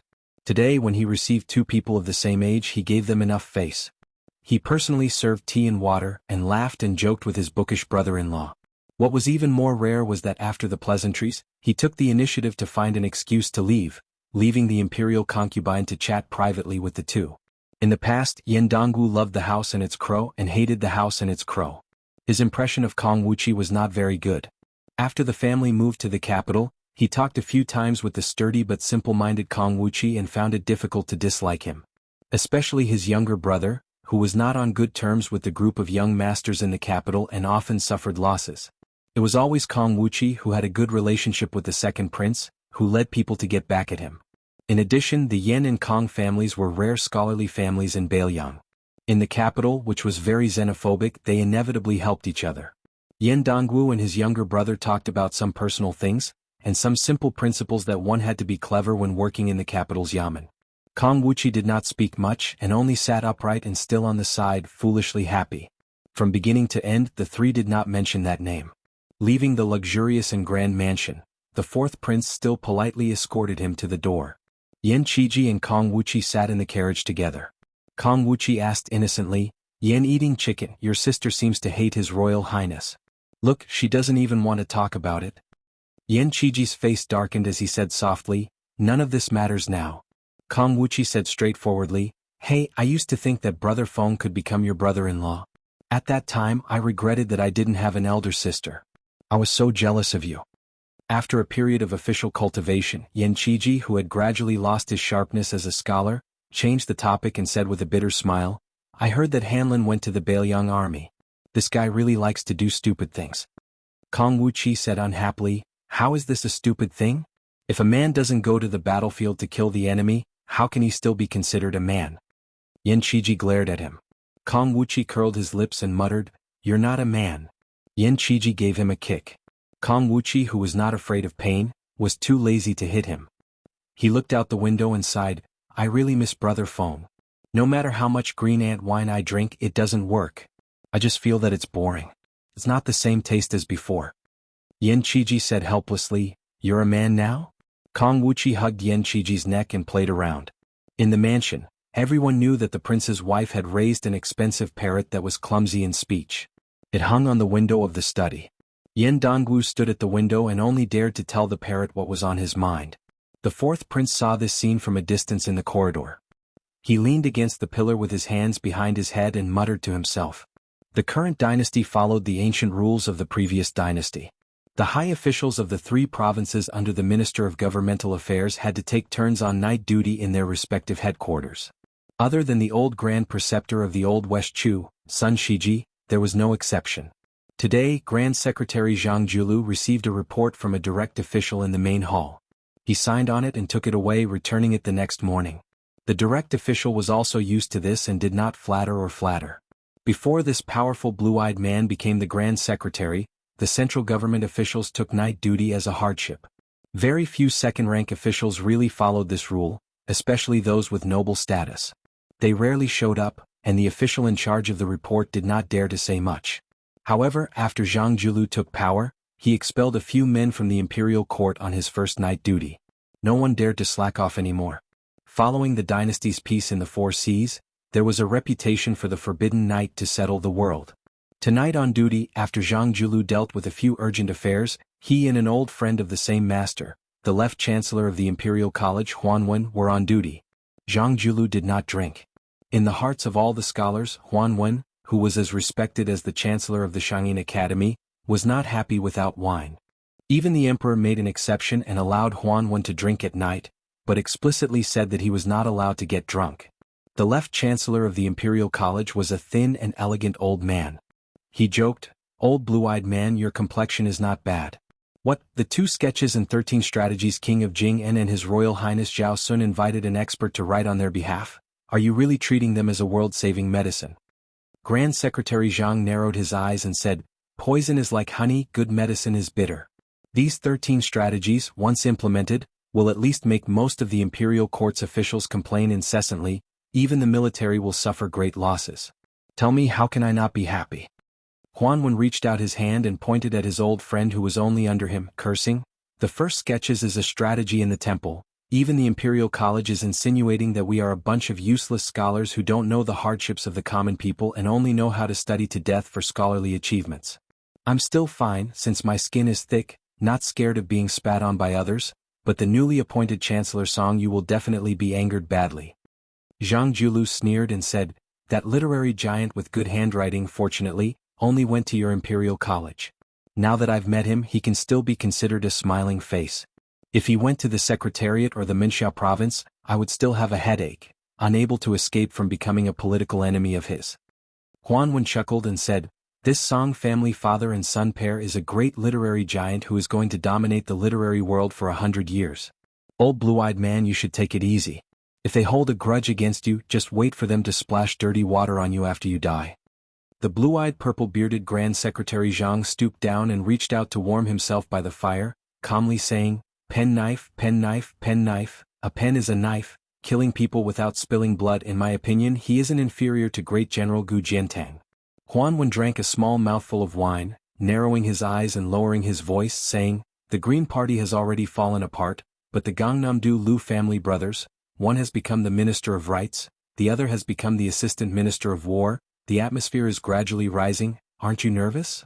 Grand Secretary Zhang said indifferently, "What's the point of being nervous about these things? I am only worried about things like drought, floods, locusts and other things." Huanwen shook his head, not saying anything. He only feared natural disasters, not man-made disasters. With the officials in power, what more could he ask for?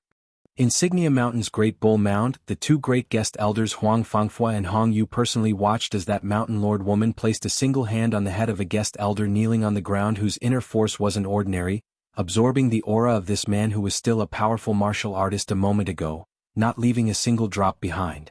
When she released her hand, the guest elder's body and blood essence didn't change, but his life force was already extinguished. The 2 guest elders who secretly captured this person to help the tyrant smiled at each other, their faces full of bitterness and horror. Even though they had already seen this scene many times, each time her absorption speed became faster and faster. The faster the mountain guest elder died, the more terrified they became. The woman who became Xinyuan family's master asked with a smile, Uncle Huang, what number is this?" Huang Fangfua steadied his mind, doing his best to remain calm as he said, 39th. It was precisely Xinyuan Qingfeng who had brazenly ascended to this position during the Great Snow Plains upheaval. She bent down her slender waist, looking at that corpse that died with remaining grievances, her smile as innocent as a young girl's, saying with a smile, "Two uncles, please be at ease. No matter how vicious Qingfeng's heart is, I still won't act against you two, my father's good friends." Huang Fangfua said softly, "My only wish is for Miss to reach the pinnacle of martial arts as soon as possible." Xinyuan Qingfeng retracted her gaze and stretched her body. Not only was her face glowing, but there were also wisps of purple qi lingering around her body. She said faintly, "If my father were still alive, he would never say such words. Perhaps he would regard me, his own daughter, as a devil that could be killed, and would no longer be willing to release a jar of red osmanthus wine for me every year." Huang Fangfua didn't dare to say anything else. Hong Yu crossed his arms and began to close his eyes to rest. Xinyuan Qingfeng frowned and asked, "If I'm not mistaken, Yuan Tingshan must have somehow obtained Xinyuan Pan's martial arts experience, and his blade technique realm skyrocketed. Otherwise, with his temperament, he would never compete with Gu Jiantang." On the other hand, our neighbor of Mount Hui, a young Taoist from the Taoist master residence with the surname Ning, on Mount Longhu was able to block the sword of the peach blossom sword god Dong Tai. Compared to these two men, who's better? Also, during the Buddhist debate on the Golden Lotus Peak, a man with the surname Zhao brought a bald woman. Not only did she discuss Zen with Li Dongxin, she was also said to be the second person in the Vajra realm other than the white-robed monk. When can I be compared to her? Huang Fangfo didn't dare to speak nonsense, so he shook his head and said, "It's hard to say." Xianyuan Qingfeng suddenly smiled and said, "Let's not bother about these troublesome matters. Alright, there's an old saying that rabbits don't eat the grass near their burrows. It's not appropriate to always act against the guest elders on the mountain. I'll have to trouble the two uncles to go to the Jianghu and catch some martial artists. What do you think?" Without waiting for Huang Fangfo to speak, Hong Piao opened his eyes and bowed, saying, "I'm going down the mountain today." Xianyuan Qingfeng waved his hand, and the barefoot woman walked to the left side of the spacious main hall by the cliff. The mountain wind whistled and her sleeves fluttered. She slowly walked back to her boudoir and put on yellow flowers in front of the mirror. After drawing her eyebrows and putting on makeup, she held the bronze mirror with one hand and pointed at the person in the mirror with the other. She laughed inexplicably and said, "What an ugly woman." The northern Liang mansion had silently lost a man and a woman, who seemed to be dispensable. One of them was Murong Tonghuang, who wore the skin of a transcendent god and headed north. The other was Xu Xiu, who headed south. And Su Fengyin, who was alone, slowly headed north again after leaving Flying Fox City. Chapter 463. There were as many horse gangs at the border as locusts, but once they entered the hinterland of northern Mang, their numbers quickly decreased. Using wooden sword Wen Hua's words, His Highness the Crown Prince was very depressed at the moment. Only in the turmoil of war could people be forced into prostitution and become bandits. If the world was too peaceful, who would be willing to tie their heads to their belts and become bandits?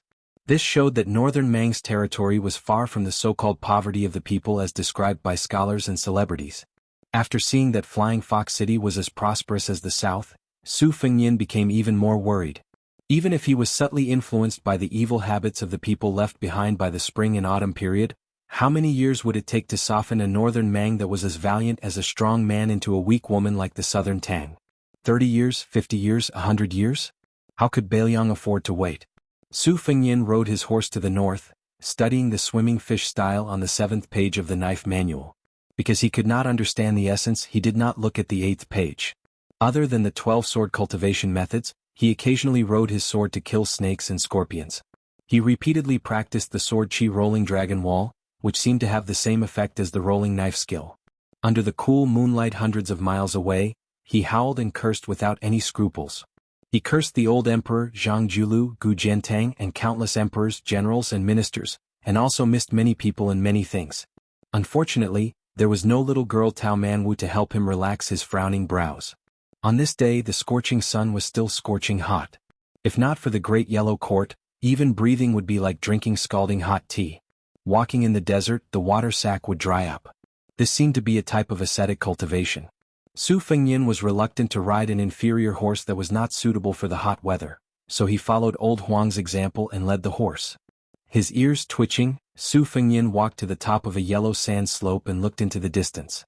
He could vaguely see blurry figures under the scorching sun. 2 people were galloping over.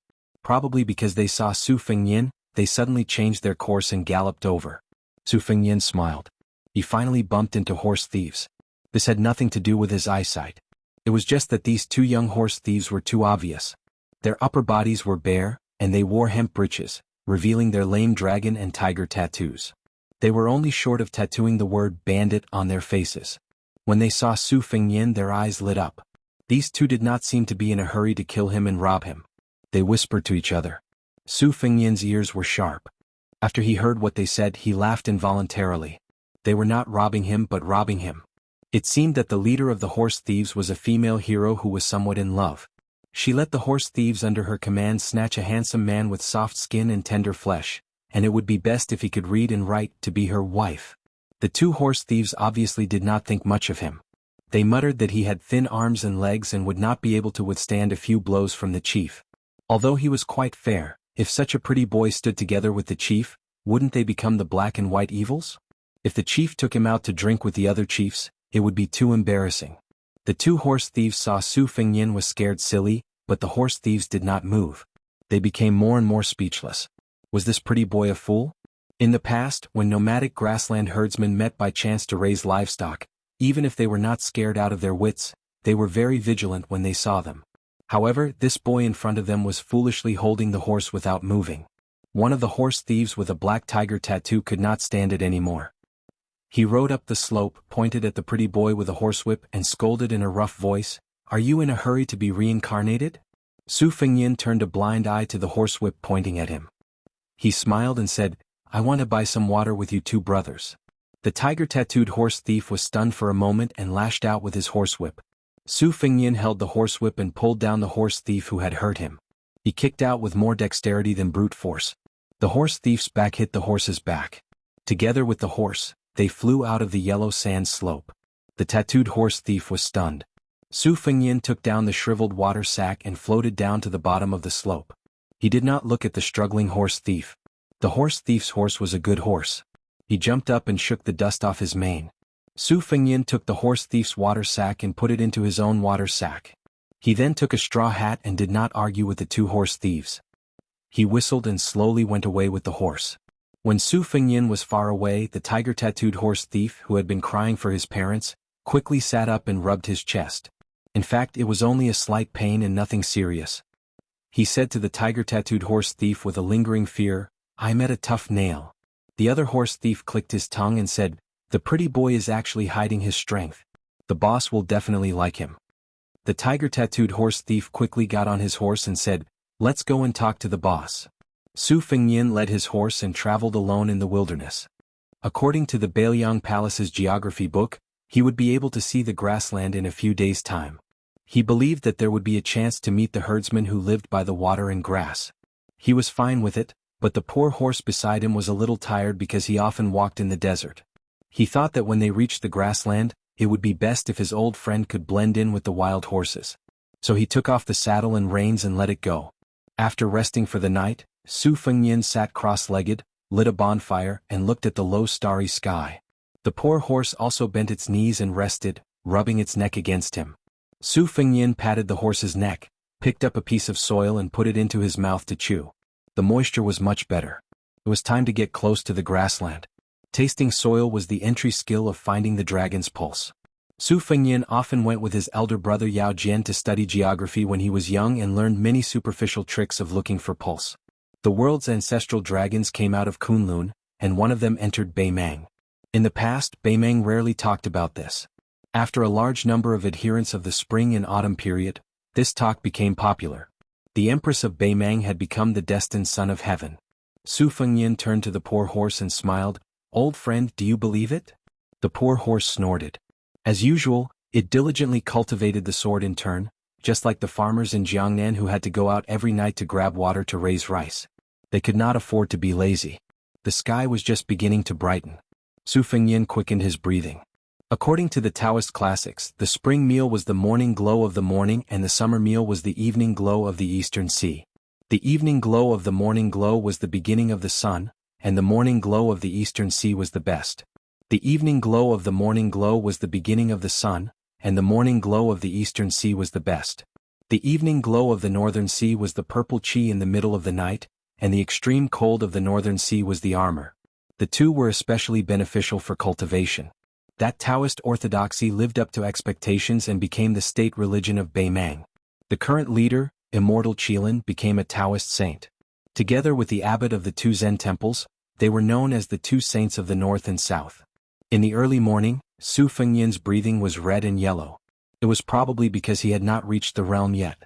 He also could not say that it was very mysterious, but he felt more refreshed than usual. He slowly stood up and had some understanding. The so-called martial arts geniuses were divided into two types. One type had a body that was different from ordinary people like Huang Manor, who was born as a Vajra. Could be said that they were blessed by the heavens. The other type had a relatively normal body, but they could be felt by the heavens. The bull rider was one of the best among them, and only then could they have the magnificent aura of stepping into the celestial phenomenon. The third type was slightly inferior to the first two, but it was not impossible for them to step into the land of immortals. For example, Li Chungang, who entered the Great Tao with the sword, Wang Xinji who proved her Tao with strength, and Dong Tai who connected with the sword. In the path of martial arts, the higher one's realm was, the more one would go against the flow of the heavens. The heaven and earth were both a home and a cage. A martial artist had to form his own system, just like a naughty child who wanted to establish his own school. Su Fengnian raised his head to look at the rising sun and muttered to himself, "Good and evil will be rewarded. If you don't believe, raise your head and look. Who will God spare?" Then he twisted his mouth and said, "It's said that good people don't live long, but evil people live for 1,000 years. When the ancients spoke reason, they liked to slap faces." Su Fengnian turned to look at a poor old monk wearing a kasaya and hemp shoes. His red phoenix eyes, which were sometimes charming and sometimes gloomy, stared straight at this southern Zen monk who had been sitting 10 zhang away last night. Buddhism was divided into Mahayana, and esotericism was divided into yellow and red. Everyone's attire was different. Because Su Fengnian's Wang Fei was a devout believer in Buddhism, he always had a good impression of monks. In Beiliang, many rogue Taoists changed professions to become monks for the sake of money. But in Beimeng he met an old monk who had traveled thousands of li to this uncivilized land to preach. Even though the monk looked kind, Su Fengnian did not dare to be careless. The old monk put his palms together and said, "Young master is a believer in Buddhism." Good. Su Fengnian suppressed the murderous instinct in his heart and silently returned the greeting. The old monk's kasaya had been washed many times.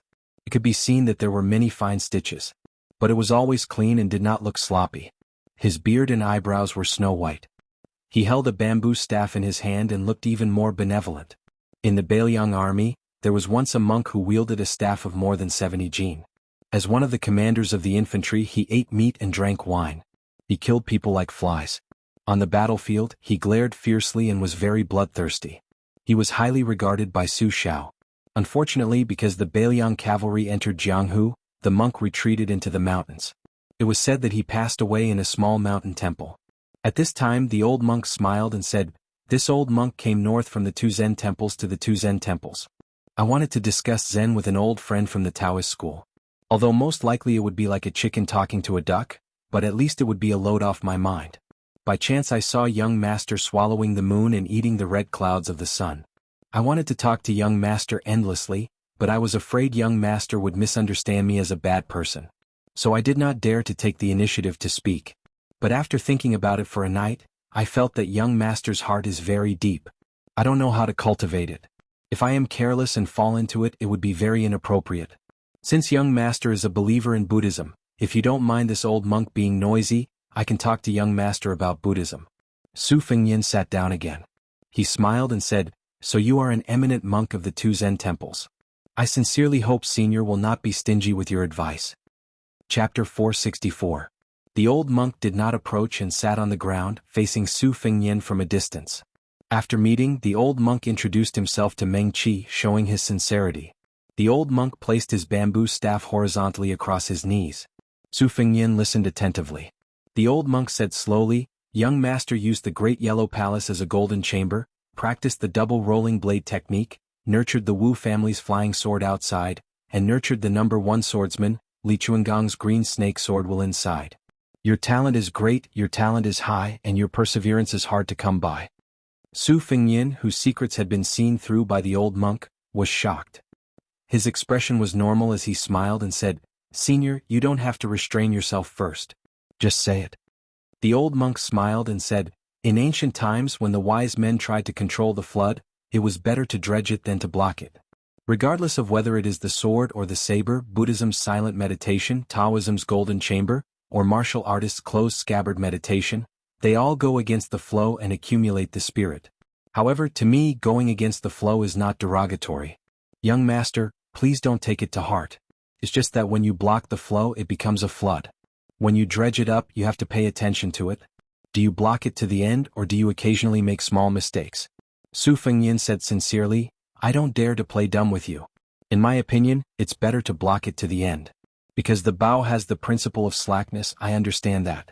However, if closed scabbard meditation is like a woman taking a stroll, walking and stopping, bashful and resting, I don't think it's a big deal." The old monk was not like those famous scholars who argued about the flow of the river. If there was a slight difference in opinion, they would be as aggressive as if they had killed their father. They would want to take all the principles of the world into their own hands. The old monk was not arrogant because he was from the two Zen temples. He still carefully pondered over Su Fengyan's words, which were suspiciously stubborn. He said calmly, "This old monk is not good at talking about big and small principles outside of Buddhism. I would like to shamelessly ask for some water from you first. Allow this old monk to slowly think it through before speaking to you." Su Fengyan smiled. He was in a good mood. He stood up, took out his water pouch and leisurely tossed it over. After the old monk caught it, he took out a white bowl from his traveling bag. He poured half a bowl of water and drank a mouthful with relish. In the old monk's opinion, a bowl of very plain water was better than any delicacy. If it was his favorite porridge, it would be even better.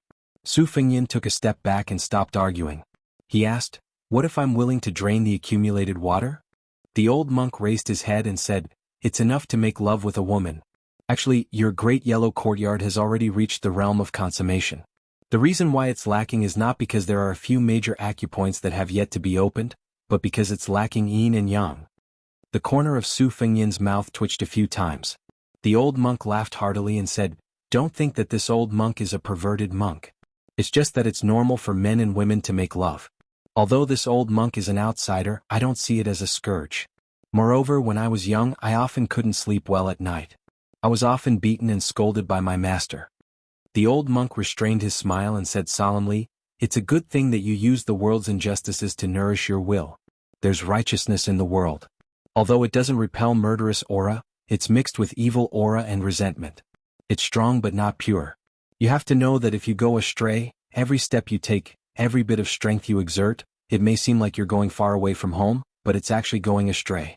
Have you ever asked yourself this question?" Moreover, in this old monk's humble opinion, when people say that they have a clear conscience, most of them are guilty. Even if they have a clear conscience, they are guilty of the truth. Allow this old monk to pour a bowl of water. The old monk poured a second bowl of water, leveled it, tilted it again, and shook it again until the water in the bowl calmed down. "Young master, when we conduct ourselves in the world, we all use this bowl. The righteousness of the world is the water in the bowl. It's just that the depth is different.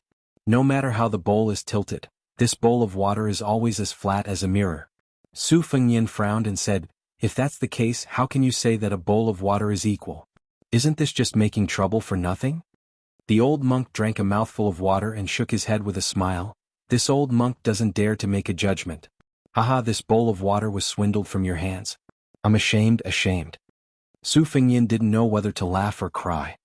His gaze became much gentler and he smiled. "Senior is indeed an old immortal of the two Zen temples. With just a few words, you're able to talk about big principles on small matters. Compared to those Buddhist teachings that are scattered by heavenly maidens, it's much more pleasing to the ear." The old monk held the bowl of water in one hand and hurriedly shook it with the other. "What old immortal? Young master, you flatter me. I am old, but I'm still far from being an immortal. Other than reading scriptures all year round in the temple, I'm not good at preaching scriptures. In fact, I only know how to do some farm work. Principles and whatnot are all figured out from farming." Su Fengyan asked curiously, "The monks of the two Zen temples have been conferred the title of imperial preceptor countless times. Has Senior not been conferred the title of imperial preceptor by the imperial court?" The old monk smiled lightly and drank a mouthful of water. He smiled and said, "Clothes can warm up 10%, rice can fill 7 or 8 stomachs, and tea can be drunk up to 5 or 6 flavors. That's enough." Su Fengyan smiled. "Then you have." The old monk laughed. Reserved. "Even if you're not an old immortal, you have to have the demeanor of an old immortal. I have a disciple who passes on my mantle. He also has a daughter. When he found out that I was going down the mountain, he advised me to have the demeanor of an immortal. Seeing that I wasn't willing to dress up properly, he sent me down the mountain and was lectured by her all the way." The corner of Su Fengyan's mouth twitched violently. With a gentle gaze he asked, "Is it a young lady with the surname Li? She has a little monk by her side who is her childhood sweetheart?" The old monk was like a Buddha who had opened his eyes. He immediately understood. "So it's His Royal Highness. I've long heard that His Royal Highness sincerely worships Buddha. No wonder. I've been rude." Su Fengyan stood up and bowed respectfully. He said in a deep voice, "Su Fengyan greets the abbot." The old monk stood up and returned the greeting before sitting down again. He slowly drank his water and smiled. "Your Highness, you don't have to be so courteous." After Su Fengyan sat down, he asked, "Old abbot, are you going to Beimang to destroy Buddha?" The old monk nodded and sighed, "I'm not going to Beimang to be arrogant and try to influence the Beimang emperor who is bent on destroying Buddha. I just want to talk to the monks about the Diamond Sutra. I don't know the fate of heaven, but I'm doing my best. The Confucian saints have 300 poems. In a word, they are pure and innocent. The old lord rides a green ox and has 3,000 Taoist scriptures to seek peace. Buddha doesn't write words, but this makes us confused. The Beimang royal court wants to destroy Buddha. Without temples, without incense, without Buddha statues, without Buddhist scriptures, in my opinion it's fine. But if there are hundreds of thousands of monks and everyone loses their Buddhist heart, this won't do." The old monk carefully put the water bowl back into his bag. After standing up, he smiled and returned the water bag to Su Fengnian. "Old monk, thanks His Royal Highness for giving me 2 bowls of water. It's a good karma. If you're not in a hurry, Your Highness can head northwest for 40 miles. There's a canyon and you can stop there for a while. It might be another good karma." Su Fengnian took the water bag and smiled. "Old abbot, I have a favor to ask. Can you take this horse with you? I'm going north alone and I don't need to ride it anymore. I don't dare to give it to anyone as I'm afraid it'll be a disaster. If I leave it alone, I won't be at ease." The old monk, who was worthy of being called the Buddha head saint of Buddhism, smiled kindly. Of course. It's no trouble to have a companion to talk to on the road." Su Fengnian put his palms together. "I'll bid farewell to old abbot here." The old monk put his palms together and said with a lowered eyebrow, "Old monk's parting words, Your Highness can teach Bodhisattva to grow black hair." Su Fengnian was stunned. He watched the old monk holding the bamboo staff lead the horse away until his figure disappeared from his sight. Exhaling a long breath, Su Fengnian followed the old immortal's instructions and hung his short knife, springtime thunder, and rushed northwest. Now he had nothing to worry about. Sure enough, he saw a deep canyon that stretched without an end. Su Fengnian climbed to the top and walked slowly along the cliff of the canyon. He didn't know where the so-called good karma was. After walking slowly for half an hour, he finished cultivating his sword. His feet trembled. It was as if there was thunder between heaven and earth. Su Fengnian looked back and saw thousands and tens of thousands of wild bulls pouring in from the other end of the canyon. They were like a flood pouring into a grain pot. His heart skipped a beat and he rushed forward for half an hour. His scalp exploded. Damn it, there were hundreds of herdsmen leading sheep and all their belongings in the canyon. Aren't they going to be crushed into meat paste by the herd of wild bulls? This is not a sunny road, but a road to the underworld. You guys have lived in the grassland desert for generations. Don't you know how dangerous this situation is? Su Fengnian looked down from above. He could tell that some of the herdsmen already knew what an earthquake that came out of nowhere meant. They were in a complete mess, the elders' faces ashen, many women and children even more so crying incessantly. Su Fengnian looked over again, his expression gloomy and cold. Behind the herdsmen were several dozen northern Mang cavalry with weapons in hand. They had already urged their horses to turn around and leave. As it turned out, this was a plan of driving a sheep into a tiger's den, yet not shedding a drop of blood. If the old monk had not bemoaned the state of the universe and pitied the fate of mankind, the crown prince would have only watched coldly from the sidelines. After all, it was no different from committing suicide to stop tens of thousands of wild bulls alone. Su Fengnian gritted his teeth and floated down to the bottom of the canyon. Hundreds of herdsmen were dumbfounded. Some of the cold-hearted young herdsmen had already climbed up the cliff. However, the cliff was steep and they couldn't climb very high.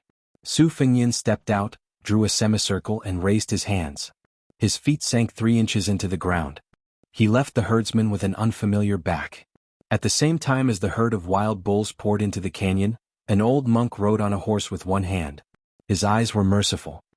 He put his palms together and said, "This boy is very kind."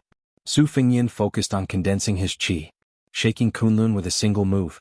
Chapter 465. Su Fengnian abruptly slapped his forehead and stopped using the grand momentum shaking Kunlun that he had stolen from Mount Hui's Great Snow Plateau.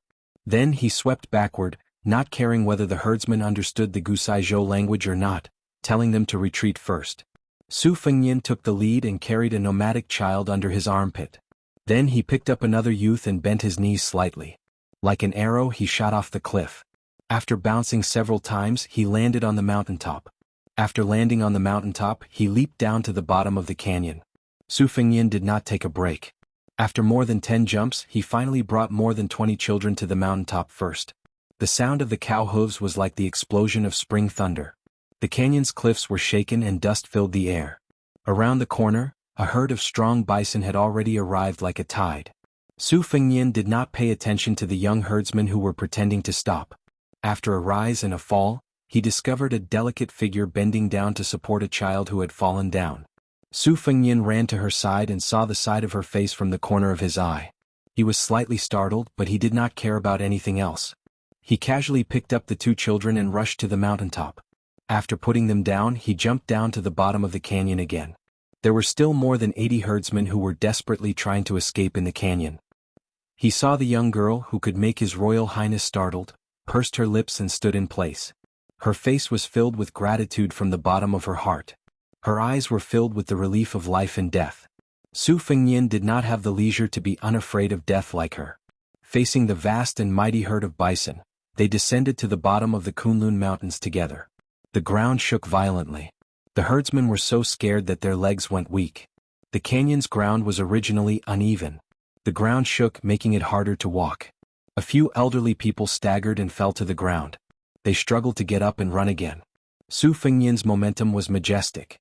It was like a sudden clap of thunder rising from the ground. Thunder against thunder. Qi flowed all over his body, leaking out like a flood. Su Fengnian exhaled again and suddenly opened his eyes. Both of his hands slid outwards in a gentle arc. The dust was unable to come within 1 zhang of his body. The girl behind him was dumbfounded. She only saw the young man with a saber in his long robe fluttering in the wind. When the frenzied bulls with red eyes were 10 steps away from him, it was as if they had hit an invisible iron wall. The front hooves of the first line of bulls that were running side by side with him were twisted and pressed backward. Then, countless wild bulls behind them piled on top of each other until the bodies of the first line of bulls exploded. Blood splashed everywhere. But even so, the dense black mass of bulls was blocked and could not move forward at all. One by one, the wild bulls in the back, weighing 2,000 to 3,000 jin, hit the wall one after another. Their corpses and bones piled up. In an instant, a scarlet wall was erected. The thick and blurred blood was shocking. The strong wild bulls had 2 thick, long and sharp horns that curved into 2 shocking arcs. Their 4 legs were white below the knees and their shoulders and backs were like lumps. Any one of them alone would make people tremble with fear. There were many scenes of lions and wolves being overturned by the horns of adult wild bulls on the grassland. Not to mention this flood of oxen that could topple mountains.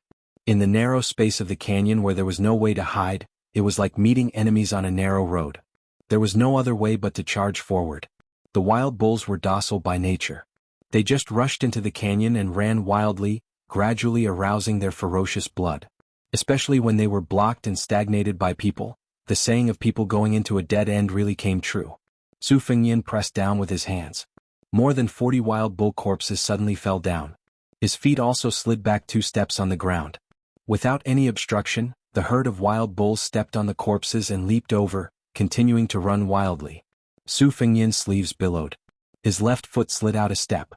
He spread out his arms and suddenly pushed forward. The wind and sand in front of him were blown up.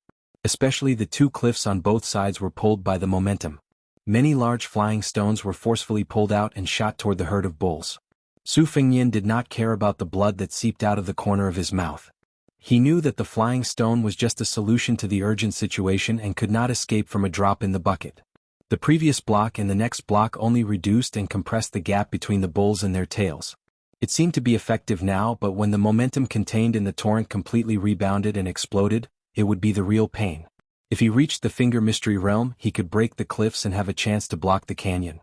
He reckoned that the body of an ordinary Vajra Realm martial artist wouldn't be able to withstand the impact of the waves. Unfortunately, Su Fengnian, who was a step away from the Vajra Realm, took a few steps back. He quickly took a breath midway and didn't even have time to spit out blood. His long robe moved without wind as he shook Kunlun again. If he could block 1 step, he would block 1 step. Again and again the cycle of the big yellow court grew. Chapter 466. After going back and forth for more than a dozen times, he had already slid back 60 or 70 feet step by step. During this period of time, Su Fengnian was very anxious. His murderous intent was aroused, and he used the falling rocks to launch a wave of sword chi to roll the dragon wall, dismembering the bodies of more than a dozen wild bulls. The price was that he could no longer suppress his spitting blood. His heart was greatly shaken, and he no longer dared to let his emotions affect his decisions. He only felt extremely sullen, and his hostility skyrocketed. His eyes were crimson red, and the red date mark between his eyebrows slowly turned a light purple and then a deep purple. He could no longer see and no longer hear. He could no longer weigh the pros and cons of life and death. Gradually he reached a kind of indescribable state of bliss. There was a gap between life and death. The Confucians believed that there was no evil, that they had a clear conscience and were not afraid of life and death. Su Fengyin shook Kunlun and secretly learned from the Confucian scholar Xinyuan Jingqing in Great Snow Plains. He had an awe-inspiring righteousness. At first he risked his life to save the herdsman. His heart was filled with an unknown good karma. But after a long time he no longer had any worries. When he entered the world, he inadvertently gave birth to a desire for the world. He planted a golden lotus in the great yellow courtyard, waiting to bloom, and in a flash, he attained immortality. Su Fengyin opened the Ju Ke acupoints but did not realize it. His right hand was naturally behind his back. He closed his eyes and concentrated, his left palm facing up. He only remembered that when he first came to Mount Wudong, he heard that the hierarch Wang Zhonglo had once cut off the Kanglan River. Su Fengyin's left hand gently swiped and he blurted out, "Break the river." 10 feet in front of him, the ground cracked open and went straight to the cliff. A line of 6 or 7 buffaloes fell into the crack. After being filled by the buffaloes behind them who did not have time to jump, the buffaloes continued to run forward as if they were running on flat ground. Blood splattered everywhere. "You run, I break." Su Fengyin leisurely slid backward, breaking again and again. It was a tragic scene of the ebb and flow of the tide. Su Fengyin seemed to be free and unrestrained. He was indescribably leisurely and romantic. But he was already bleeding from his 7 orifices. No matter how mysterious and continuous the Great Yellow Court was, no matter how famous it was for its rich inner energy, it was not an inexhaustible bottomless abyss. Especially when it was very particular about turning back and forth. His Highness the Crown Prince forcefully raised his realm without any regard for his life and broke the river with one palm strike. He would eventually be exhausted. Su Fengyin swam like a fish among the green moss and green stones. He had no sword in his hand, but he had a clear idea of colliding with a flood of buffaloes. His intuition told him that he could comprehend the 6th page of the bladesmanship manual at the right time and place. Su Fengyin did not know how many times Su Fengyin had circulated his qi. Li Chungang once said that at the peak of the sword one could reach the 8 extremities in the pinnacle of swordsmanship. His qi could reach 800 miles in an instant. Su Fengyin did not dare to compare, but he was afraid that the boiling qi in his body could reach at least 100 miles in an instant. Su Fengyin smiled bitterly. Without turning his head, he grabbed her soft shoulder and threw her back. He closed the scabbard and cultivated his blade. Originally, he had to pull his body like a full moon and only stop when he pulled it to the extreme. This kind of narrow path of martial arts was the most dangerous thing to do. If it happened, it would not be a simple drop of 1 or 2 realms. It would most likely destroy the foundation that he had painstakingly built for enlightening the acupores. The great yellow courtyard's lotus was not the wild grass on the plains. It would wither and bloom with each passing year. It was as difficult as ascending to heaven to bloom again after it withered. He did not know how far those herdsmen had run and whether they had left the canyon. Su Fengyin gritted his teeth. He thought to himself, "Damn it. I'll hold on a little longer. If I can't, I'll have to retreat. If I continue to hold on, I'll really die here. I'm afraid of death, but I'm not willing to give up." Su Fengyin allowed the bison to rush over. They were already very close. He still completed a big circulation and could clearly see the ferocious and terrifying eyes of the bison in the front row. The bison lowered their heads at the same time, wanting to stab this guy to death with their horns. Su Fengyin's clothes shrank and bulged again. The bulging was much stronger than before. He held a circle in front of his chest with both hands. Starting with a small circle, the circle gave birth to a circle, and the big circle had a magnificent atmosphere of encompassing heaven and earth. The dust in the canyon flew up like a round mirror. Su Fengyin moved back almost inch by inch. The herd of bison also moved forward inch by inch unbelievably. Su Fengyin had told himself that he would only hold on for a little longer. Unknowingly he had held on for a long time. At the top of the mountain, an old monk in a plain kasaya stood with his feet off the ground. He held a bamboo Buddhist staff and walked like an immortal. Seeing this scene he was slightly moved. He sighed softly and said, "When you forget yourself, you don't care about life and death. You're full of courage. When you wake up, you know that you shouldn't do something but you still don't forget to do it. You know the nature of the root bone. A little selfishness is not enough to cover a good heart." The old monk rushed to the bottom of the canyon and swooped down like an eagle. He grabbed Su Fengnian with one hand and stepped on the void with the tip of his feet. He floated in the air and floated toward the young herdsman. He said softly, "Your Highness, please save people and allow me to stop the herd of bison." When Su Fengnian subconsciously hugged the young girl's waist, the old monk said softly, "Up." A man and a woman floated to the top of the mountain. The old monk's feet finally landed on the ground. He turned around and stabbed the Buddhist staff into the ground. If he wasn't wearing a kasaya, he would give people the impression that he was an old monk who looked like an old man in the countryside. His eyes were glaring as he faced the tide of buffaloes and let out a muffled low roar. His voice was like a thunderclap that spread miles away. Beimeng's new Wushu review held this Buddhist saint in high esteem. It said, "The holy monk of the dragon tree of the two Zen temples is fearless. He has the Buddha's voice and the lion's roar." The herd of bison suddenly stopped rushing forward. There was silence. Blood flowed like a river in the canyon. The old monk lowered his head in shame and put his palms together. Su Fengnian was exhausted. He stumbled and sat on the ground.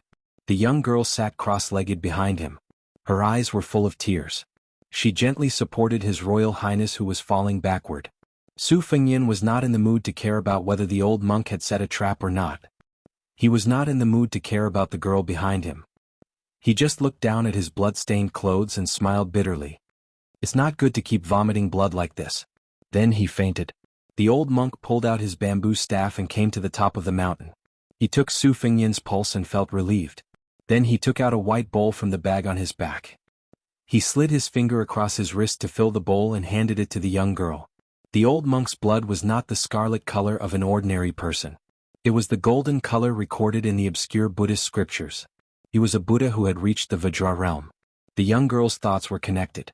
She hugged Su Fengnian and fed him the bowl of golden blood that was worth more than a few coins. After the old monk got up, he floated to the bottom of the valley again. He recited the Vajra Sutra all the way. After leaving the canyon, he flew to the top of the mountain. He pulled down his inferior horse and led it forward. He said softly, "Congratulations to your highness for reaching the great Vajra realm." Chapter 467. Su Fengnian woke up in a daze, but he did not open his eyes immediately. He first checked the flow of qi inside his body, which was both good and bad. The newly opened Juk acupoint was a blessing, but the unfortunate thing was that he did not know why the qi inside his body was burning fiercely like firewood. Although it did not turn into ashes, there was an uncontrollable sense of crisis. This made His Royal Highness, who was used to controlling everything around him, feel uneasy and puzzled. He continued to check the breathing frequency around him before slowly opening his eyes. The first thing that came into his sight was a beautiful face. She was already stunning when he first saw her in the canyon. Her beauty could only be described as otherworldly. A pair of rare dark green eyes, like the green mountains and clear waters, should be worth 95 cents. Perhaps she was only slightly inferior to White Fox's face, Qinyu and Jianghu. If she grew up and developed her charm, they might be on par with each other. Beimeng was rough with wind and sand. Few women were fresh and beautiful, and their bodies were usually rougher and bigger than southern women. Could it be that Chao Guanzi monopolized the principle of 8 flowers of elegance, and swallowed the elegance of Beimeng women? Su Fengnian suspected that he had been conferred the Golden Chamber of Commerce and turned himself into a monk who only ate vegetables and did not eat meat. Unexpectedly, he did not want to look at this peerless beauty at all. He slowly stood up and took the initiative to separate himself from the soft and warm body. After nurturing the sword, it was as if his body was fitted with a precise hourglass. Even when he was meditating and breathing, he would automatically wake up every 2 hours and jump to the bottom of the valley. He silently controlled the sword and dripped a drop of blood on the sword, causing the flying sword to unexpectedly fall straight down. 3 days of effort had been wasted. Su Fengnian held back from cursing loudly. He frowned as he stared at the blood mark on his palm.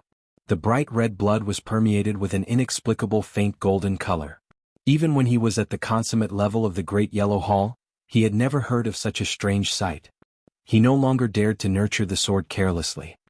He withdrew the sword and his slender ame, which was as fine as a woman's black hair, swept back to the mountaintop. Most of the rescued herdsmen were young. They surrounded the young girl and looked at Su Fengnian with eyes full of reverence and worship. Su Fengnian ignored them. Looking at the bottom of the white bowl that was sparkling under the sunlight, he squatted down and stretched out his finger to touch it. He sniffed and guessed 70 to 80% of it. The reason why the Buddha was called the Golden Body Buddha was largely due to the so-called invincible body of the Vajra. It was rumored that the Vajra could make all the evils in the underworld retreat and all the ghosts in Fengdu crawl. It was only through Li Chuangang's explanation that Su Fengyin knew that the Vajra realm in the world could be considered as a fake realm. Only Li Dongxin of the two Zen temples and his younger brother Su Longxiang were the real Vajra. Back when Li Dongxin returned from his 10,000 li journey to the west, someone spread the shocking secret that a flesh-eating monk in white could obtain the golden body of immortality with a piece of meat. Evil figures swarmed over, but none of them succeeded. In the end, when Li Dongxin approached Chang, and under the watchful eyes of everyone, he cut off a piece of meat and gave it to someone who was about to die of hunger and cold. A few years later the old man died peacefully of old age, but he did not achieve immortality. Only then did his doubts dissipate. Su Fengyin sat cross-legged and stared blankly at the white bowl. The young girl and more than 20 children beside him did not dare to disturb him, so they accompanied him and stared blankly. Su Fengyin stood up and carried the two children down to the bottom of the valley. The herd of wild cows was intimidated by the Buddhist lion roar. They froze like a torrent and stopped moving. Finally they all turned around and rushed out. Only then did the herdsmen feel at ease to pick the wild cow carcasses to store meat in autumn and winter. Su Fengyin sent the herdsmen down one after another. During this time, a few cheerful children felt as if they were riding on clouds and mist and laughed happily. In the end, only the slender and elegant young girl was left. North of Dragon Waste Prefecture was a very cold place. In autumn and winter, the rich people used the fur of marten, fox, rat and raccoon as their fur coats. The poor people used the fur of cows, horses, pigs and sheep as their clothes. In spring and summer they used cloth and silk as their clothes. There was a difference in thickness between the rich and the poor. For example, the young girl in front of him had a narrow left sleeve and wore black leather boots. She could only be considered simple and neat. She could not compare to the silk and embroidered clothes of the maids and concubines of the noble families. However, she was a natural beauty. There was an exquisite Chang flute tied around her waist. There was no one at the top of the mountain. Su Fengyin finally had the mood to look at her carefully. He was not in a hurry to send her into the valley. She blushed from being stared at. She lowered her eyebrows and two fingers quietly twisted the corner of her clothes. Su Fengyin smiled. He walked closer and pinched her chin. He tilted it up and forced her to look at him. Su Fengyin had seen with his own eyes the Mang cavalry hunting and chasing. He did not intend to get involved in this muddy pond. Beautiful women were a source of trouble.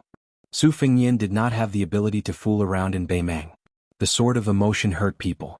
Wasn't someone as open-minded as Li Chungang also suffering in the same way? Su Fengyin's selfishness in stopping the herd of oxen this time was obvious. He only wanted to leave a good impression on the Dragon Tree Monk, one of the two great saints of the world. If he expected His Royal Highness to help the Buddha to the west and save this group of herdsmen from the abyss of suffering, he really did not have this kind of compassion. Moreover, if they were involved with him, who could have a good ending? Su Fengyin picked her up and jumped down. He landed lightly on the ground. After letting her go, he did not say anything. He ignored the grateful herdsmen who were kneeling down and praying. His chi was continuous like the Kunlun dragon's vein. In a flash, he chased after the herd of oxen. After turning the corner, he slowed down and planned to turn back. He thought of a way to practice the swimming fish style on the 6th page of the knife manual.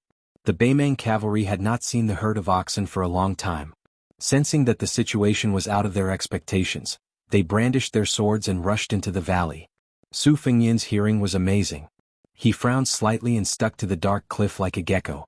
He originally wanted to chase after the herd of oxen on the top of the mountain. He caught a glimpse of the last rider turning around the corner of the valley. Then he heard a sneer that all men understood. Su Fengyin walked along the ridge of the cliff and saw more than 30 riders circling around the girl at the bottom of the valley. Those who were skilled in horsemanship leaned their bodies and reached out to touch the girl's clothes. Su Fengyin cursed as he fell back into the valley. The arrogant cavalry did not notice that someone had appeared out of nowhere behind him. Su Fengyin was also too lazy to talk nonsense. He floated forward, one hand grabbing onto the tail of a warhorse. The warhorse that was galloping in circles felt a wave of pain and raised both of its hooves, neighing in pain. The fierce cavalry turned around in surprise, brimming with killing intent. A saber slashed towards this reckless fellow. Su Fengyin gripped his saber and dragged the cavalry off his horse. He kicked this sturdy warrior away and his body smashed into the cliff, instantly turning into a pile of meat paste. Su Fengyin was shocked. When did he reach such a state? The rest of the cavalry were startled. A brave man urged his horse forward. Su Fengyin did not move at all. When the horse crashed into him, he pressed one hand on the horse's head. The horse's head exploded into the ground and died on the spot. The back half of the horse's body flipped over. Su Fengyan slapped it away with one hand. Together with the dead horse, both the man and the horse were thrown into the cliff. The only difference between their deaths and the former's was that the pile of meat paste was bigger. The more than 30 cavalrymen no longer cared about teasing the tender meat that was about to enter their mouths. They fled for their lives. Anyone could see that using numbers to crush the enemy was not going to work. Where there's life, there's hope. This principle was simple and plain no matter where it was. Since Su Fengyan had started a killing spree, he would not allow the fish that slipped through the net to pass on the information. He leaped up and strolled leisurely around the warhorse. He pushed out his palm as if he was swatting a fly on the wall. Large scarlet blossoms appeared on the cliff wall of the canyon. Su Fengyan indeed could not do what Qin Jibao did, using a horse to drag Yi Baikui's wife and daughter to death in front of the western wall. But when it came to killing some barbarians in Beimang, he still had no scruples. If not for this, Su Fengyan admitted that he deserved to die in Beimang. Even if he had the hereditary title in his hands, what qualifications did he have to fight with Qin Jibao over Beiliang's military power? Snatching soldiers, snatching food, snatching people's prestige, and snatching the hearts of the army, all of these things had to be done with hands stained with blood, not with talking about benevolence, righteousness, and morality. Spring and autumn were not righteous wars. How many massacres were there? How many cities were massacred? How many people ate the food cooked by their fathers and mothers? Scholars, aristocrats, powerful officials, and military men, one after another, entered the scene. Even if they died, most of them could be considered to have left a mark or two in the history books. But too many people in the chaotic world who only wanted to be well-fed and well-clothed dogs died. Even their descendants, who were supposed to burn incense during the Qingming festival, died along with them. How could he command Beiliang's 300,000 cavalrymen with the benevolence of a woman? Once the empire's north gate was opened wide and Beimang drove straight down, the first to suffer would be Beiliang's millions of households. Those loyal officials of the Liang dynasty who had always been a burden to Beiliang were probably very happy to see this happen, even though they were grieving on the surface.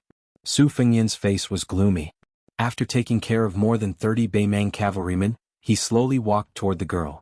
She was the only girl among the herdsmen who saw him block the herd of bulls with her own eyes. At that time she believed that he was the greatest hero in the world, like an immortal descending to earth. But when she saw him killing people, not just bulls, especially when she saw him slowly walking toward her, she subconsciously looked away and took 2 steps back. Su Fengyan sneered and rushed to the top of the mountain. He had done his duty and no longer cared about the herdsmen's lives. He chased after the powerful herd of bulls. The girl suddenly realized what she had done. She was so regretful that she wanted to die. She fell to the ground in a daze, her eyes empty. Su Fengyan came to the top of the mountain at the end of the valley and stopped to look into the distance. Saving one person, killing 10,000 people. Killing one person, saving 10,000 people. Which was more important? Even though Su Fengyan believed in Buddhism, he didn't understand and didn't want to know. He remembered that when he was young, his second sister Su Weisheng was confused about whether the white horse was a horse or not. The rough Su Shao joked that if father sat there and said it was a horse, then it was a horse. Who dared to say it wasn't? It was this unreasonable Madame Wu who said to His Royal Highness that night that there was no one in the world who deserved to die, especially no commoners who deserved to die. As long as I, Su Shao, am alive, Liang Mang will not lose a single commoner. Su Fengyan jumped down the cliff and ran wildly, following the hoof prints to catch up with the herd of bulls.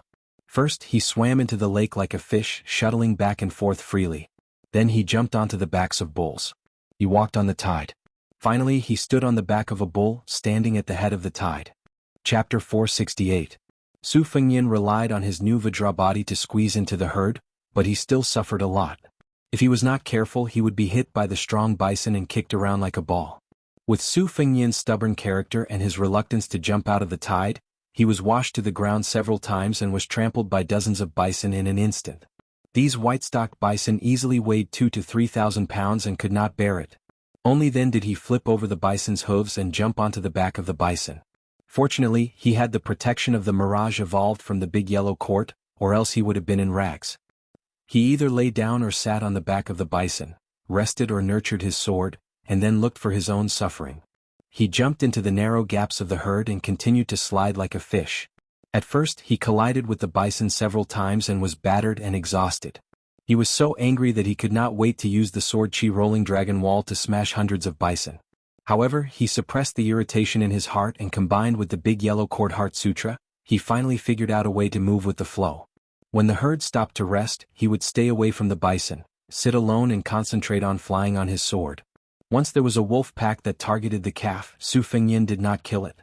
Instead, he stomped on the ground and frightened the wild wolves away. After a few days of ups and downs, Su Fengyin was full of the smell of bull, as if he had become a member of the herd and was accepted by many bison. When Su Fengyin passed through the entire herd from the end of the herd and finally took the lead to run, the herd actually followed him for more than 10 miles. Seeing a large patch of water grass, Su Fengyin lay down on the grass by the lake, panting and feeling satisfied. After obtaining the essence of the swimming fish style on the 6th page of the bladesmanship manual, he realized how short-sighted he was at first. If he merged it with the rolling knife technique, he would be like a fish in water, complementing each other. He turned to look at the spring thunder hanging on his waist and said self-mockingly, "Spring thunder and Xiaodong are a pair of sisters. After we separated, you were unlucky to follow an idiot like me. Xiaodong stayed by White Fox's side, so I can't embarrass you too much." Su Fengyin took off his black gown and white coat and put them into the lake to wash, revealing the soft silk precious armor that Jianghu people dreamed of. The soft armor was once pierced by Miss Hehe's hand knife at the chest position. After returning to Baiyang, the pivotal pavilion's craftsman hurriedly repaired it. This secret organization must be busy now with the red armor that had lost its talisman generals. The Baiyang army's combat power was amazing, and the pivotal pavilion, led by the giant of the school of Mo, had made great contributions. The soft armor was woven with 12 sword pouches, which stored the flying swords separately. Before entering Baimang, Su Fengyin had reached his limit by riding the flying swords 4 or 5 times. After the battle with the devil Xieling, he stayed in the city to watch the fierce woman lotus slowly bloom. He occasionally had an epiphany and opened another acupoint. In the canyon he fought with the wild bulls and broke through the juk, opening 3 new acupoints. Su Fengyin spread out his clothes and sat cross-legged on the grass. He rode the 9 flying swords in a dazzling manner. This was the reason why it was said that good techniques were beneficial to martial arts. Each flying sword had its own emphasis on the circulation of chi, thickness, and meridians. It required the sword owner to divide his mind into 9 parts. Of course, it was not to say that Su Fengyin was only 3 sword realms away from the previous sword owner, Dong Tai. Although there was only 1 word difference between riding a sword and controlling a sword, it was still an insurmountable heavenly gate. The 9 flying swords in the air were respectively the green plum blossom with a smooth sword arc, the bamboo horse with a segmented bamboo body, the morning dew with a dazzling radiance every time the sun shone on it, the peach blossom sword with a pink body, the ame sword with a slender black hair without a handle, the smallest but at the same time incomparably sharp swan and eye, the vermilion bird with a scarlet radiance lingering around it, and the last one was the huang tong with a wide and thick body. Each of the 9 flying swords had its own merits. His childhood sweetheart Chao Lu Chunshui was like the girl next door, nurturing the sword smoothly. Peach Blossom Ame, Vermilion Bird Huang Tong was like a lady from a respectable family, progressing a little slower. The other 3 were like the beauties that could topple a city, unmoved by force or persuasion. Su Fengyin also served them diligently every day, but the formation of the embryo was extremely slow. However, that day when the golden blood of the Buddha was mixed in, Ame fell, and the rest of the swords were more or less the same. Only the first sword of golden thread almost instantly formed a sword embryo, which was a great surprise. Regarding the previous swords that were wasted for 3 days, Su Fengyin did not feel so distressed anymore. After nurturing the golden thread, the golden luster in the blood had completely faded away, which made Su Fengyin feel relieved. He could not abandon the other 11 swords just to nurture the first sword of golden thread. This was a huge loss, and there was no way he could be so wasteful. Su Fengyin controlled the flying swords to cut the water weeds. He wondered what Dong Tai would think if he saw this scene. After he was exhausted, Su Fengyin put the 9 swords back into the sword pouch. He grinned and leaned back, his hands folded behind his head and closed his eyes, half asleep. Yao Jian had been influenced by the geomancy master Yao Jian. Other than knowing some superficial kung fu of tasting earth and water, he also knew a thing or two about dragon veins. Yao Jian once said that the dragons of the world came out of Kunlun. Of the 3 great dry dragons, 1 landed in Taiyan, 1 came out of Donghai and 1 entered Baimang. There was a saying in Qingshui geography that the mountains were old and lifeless, while the young mountains had luck. Therefore one searched the mountains but not the old, one searched the young mountains. The closer one was to Kunlun. As time passed, the more difficult it would be for a dynasty to be born in the west. Not to mention the imperial court. Just in terms of feng shui, when Su Xiao had stationed troops in Beiliang to confront Beimang, he sent the two great vassal kings of the imperial family, Yan Qi and Guangling, to the southeast to be in charge of suppressing the Qi of the dragon. The Son of Heaven, Zhao family, was not without the hidden selfishness of having outsiders guard the door and courtyard while their own family members looked after the treasures. Among them, because the Guangling prince and the current emperor shared the same father and mother, they were able to be stationed in the Donghai region. It could be said that they had put a lot of thought into this. However, when talking about the fate of a dynasty and one's own destiny, there were always too many contradictions. Li Yishan was very resistant to this, and at the same time, Yao Jian was also implicated a few times. Su Fengyin suddenly stood up and put on his clothes. Then he saw a middle-aged Taoist who did not look like a Taoist priest from the Central Plains. When he saw him, he only glanced at the spring thunder and lost interest. This Taoist priest had slanted eyebrows and a pair of almond-shaped eyes. He wore a short brown robe with a colorful silk belt tied around his waist. On his back, he carried an ancient bronze sword with pine patterns. His appearance was elegant, and he had the demeanor of an immortal. He asked in a southern Beimang accent, "Have you seen an old monk with a bamboo staff?" Su Fengyin calmly shook his head and said, "Master Taoist, I have not seen him." Chapter 469. The Taoist narrowed his eyes and continued to ask, "You seem to have mastered the superior Taoist breathing technique. May I ask which Taoist Jinren taught you?" Su Fengyin, who had already concealed his qi, pretended to be angry and said, "No comment." The middle-aged Taoist smiled, but his smile was cold. "Oh? Then you must be a spy from Beiliang." In northern Mang, Taoism was the state religion. Taoist Master Qilin of the Tao Dao sect was a state teacher whose status was so high that it could reach the 9 heavens. The great Taoist master had 6 outstanding disciples, and he was also regarded by northern Mang as an immortal who had attained the Tao and could move the clouds and summon the rain. Before the empress ascended the throne in Beimang, Taoism was not prominent and Buddhism was prosperous. Since Taoist Qilin was given the title of national teacher, he was called the Emperor's Yellow Paper Imperial Edict. 316 people bowed to him together. Because of this, Buddhism gradually became silent. Taoist temples of all sizes in Beimang's imperial city sprung up like bamboo shoots after a rain. Hundreds of Taoists from Tao Te sect rose to the heavens. Most of them had a meteoric rise and were treated as distinguished guests by high-ranking officials and nobles. Su Fengyin was surprised. "Are you an immortal from Tao Te sect? I often heard about the miracles of Tao Te sect's Taoist Qilin in Gusai state. Are they all fake?" The Taoist with a sword on his back sneered. "Buddhism emphasizes the equality of all living things. When have they ever treated everyone equally? I know that I have no hope of attaining Tao. What I do in the dynasty is to kill evil with one sword." Su Fengyin seemed to be forced by the situation and had no choice but to lower his head. He said helplessly, "I did see an old monk heading north. He even asked me for half a bag of water to drink." The old monk said that he came from 2 Zen temples and was going to Qilin Temple to discuss Buddhism with the national teacher. The almond-eyed Taoist heard every word and snorted coldly before drifting away. Su Fengyin waited until the figure of the Taoist disappeared and confirmed that there was no doubt that he did not turn back to hide. Only then did he let the qi in his body rise spontaneously, contracting and expanding. The surface of the small lake beside him suddenly broke and ripples suddenly appeared. Su Fengyin had been like a fish swimming in a herd of cows for the past few days. He knew that he had reached the initial stage of Vajra realm and was not surprised. Below the 2nd level, one's realm was judged by the amount of armor breaking. It was already a great fortune for martial artists in the world to reach the 2nd level. It was enough to be called an outstanding martial artist.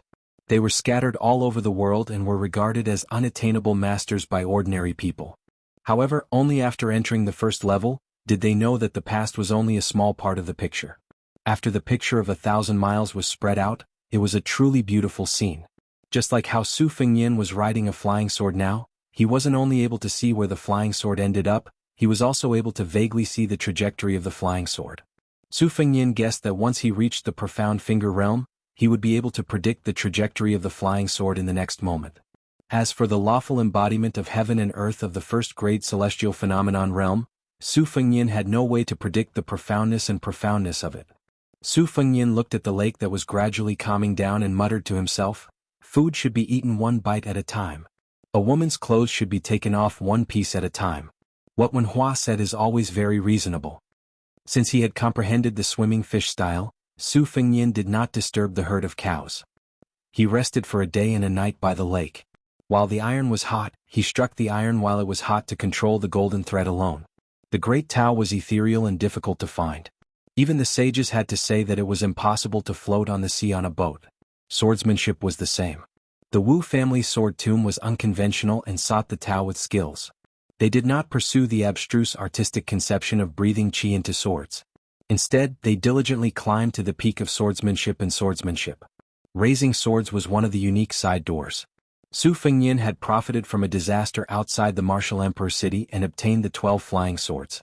He raised 12 swords at the same time like a madman and never got tired of it. It could not be regarded as a reckless waste of God's gifts and worthy of the new sword god uncle's kindness of giving him the swords. As for when he could ride the sword and take the head, Su Fengnian had nothing to do and was secretly happy for a while. He did not dare to have extravagant hopes of accomplishing it in one go. The old abbot, the holy monk Long Shu, praised him for his extraordinary talent. Su Fengnian did not belittle himself nor did he dare to be arrogant. He just laughed it off because there was no reason for His Royal Highness to be arrogant and conceited in front of Li Chungang and Bai Hu Er's beautiful faces. Su Fengnian walked slowly along the lake. The qi in his body was complicated at first, circulating according to the sword qi rolling on the dragon wall. When he first entered Vajra, he returned to simplicity and began to circulate the qi in his body like a swimming fish. He did not know how long he had walked, but suddenly he heard the melodious sound of a chang flute. Looking up, he saw a group of herdsmen building black and white tents and large and small yurts in the distance. Every time the snow and ice melted, the herdsmen of the grassland would drive their carts and ox carts to find new pastures for their livestock. It was currently April and August, and the weather was warm and the water was lush. It was the golden season for herding. However, the life of a herdsman without a fixed residence was not as free as one might imagine. When the tribes of the grassland of Beimang migrated, they had to follow the rules set by the Shirdi and set up camp in the grassland. Although the grassland was large, the grazing land was almost completely encircled by the Shirdi. These Shirdi were the noblest and most powerful, occupying vast areas. Only a few herdsmen who had saved the lives of the descendants of the Beimang kings had the right to freely set up camp. Generally speaking, even if the grass was dry, the Shirdi would not allow the herdsmen of the neighboring tribes to enter their territory to seek refuge and protect their livestock. Therefore, the grassland was perennially embroiled in internal strife. Even though the grassland was also part of the royal family, there would still be a lot of bloodshed. It was only after the Empress of Beimang ascended the throne and worked hard to suppress the Shirdi of Yelu and Murong that the situation improved slightly. Su Fengnian followed the melodious sound of the chang flute and saw a graceful figure playing the flute in front of the lake. She puffed up her cheeks and took a breath before playing the flute solo. It was melancholy. Su Fengnian was proficient in music, but he did not know much about the chang flute. There were a few high-quality chang flutes made from Shishu Min bamboo in the manor. In Wutong Garden, only the head maidservant, Sweet Potato, was proficient in this. Su Fengnian stopped and listened for a long time. He felt a little melancholy. These past few nights when it was quiet, he did miss the scene of him sleeping peacefully on Sweet Potato's thigh. The elasticity of those beautiful legs, tsk. Su Fengnian hurriedly swallowed a mouthful of saliva and silently recited the mantra to clear his mind. He did not know that it would have been better if he had not recited it.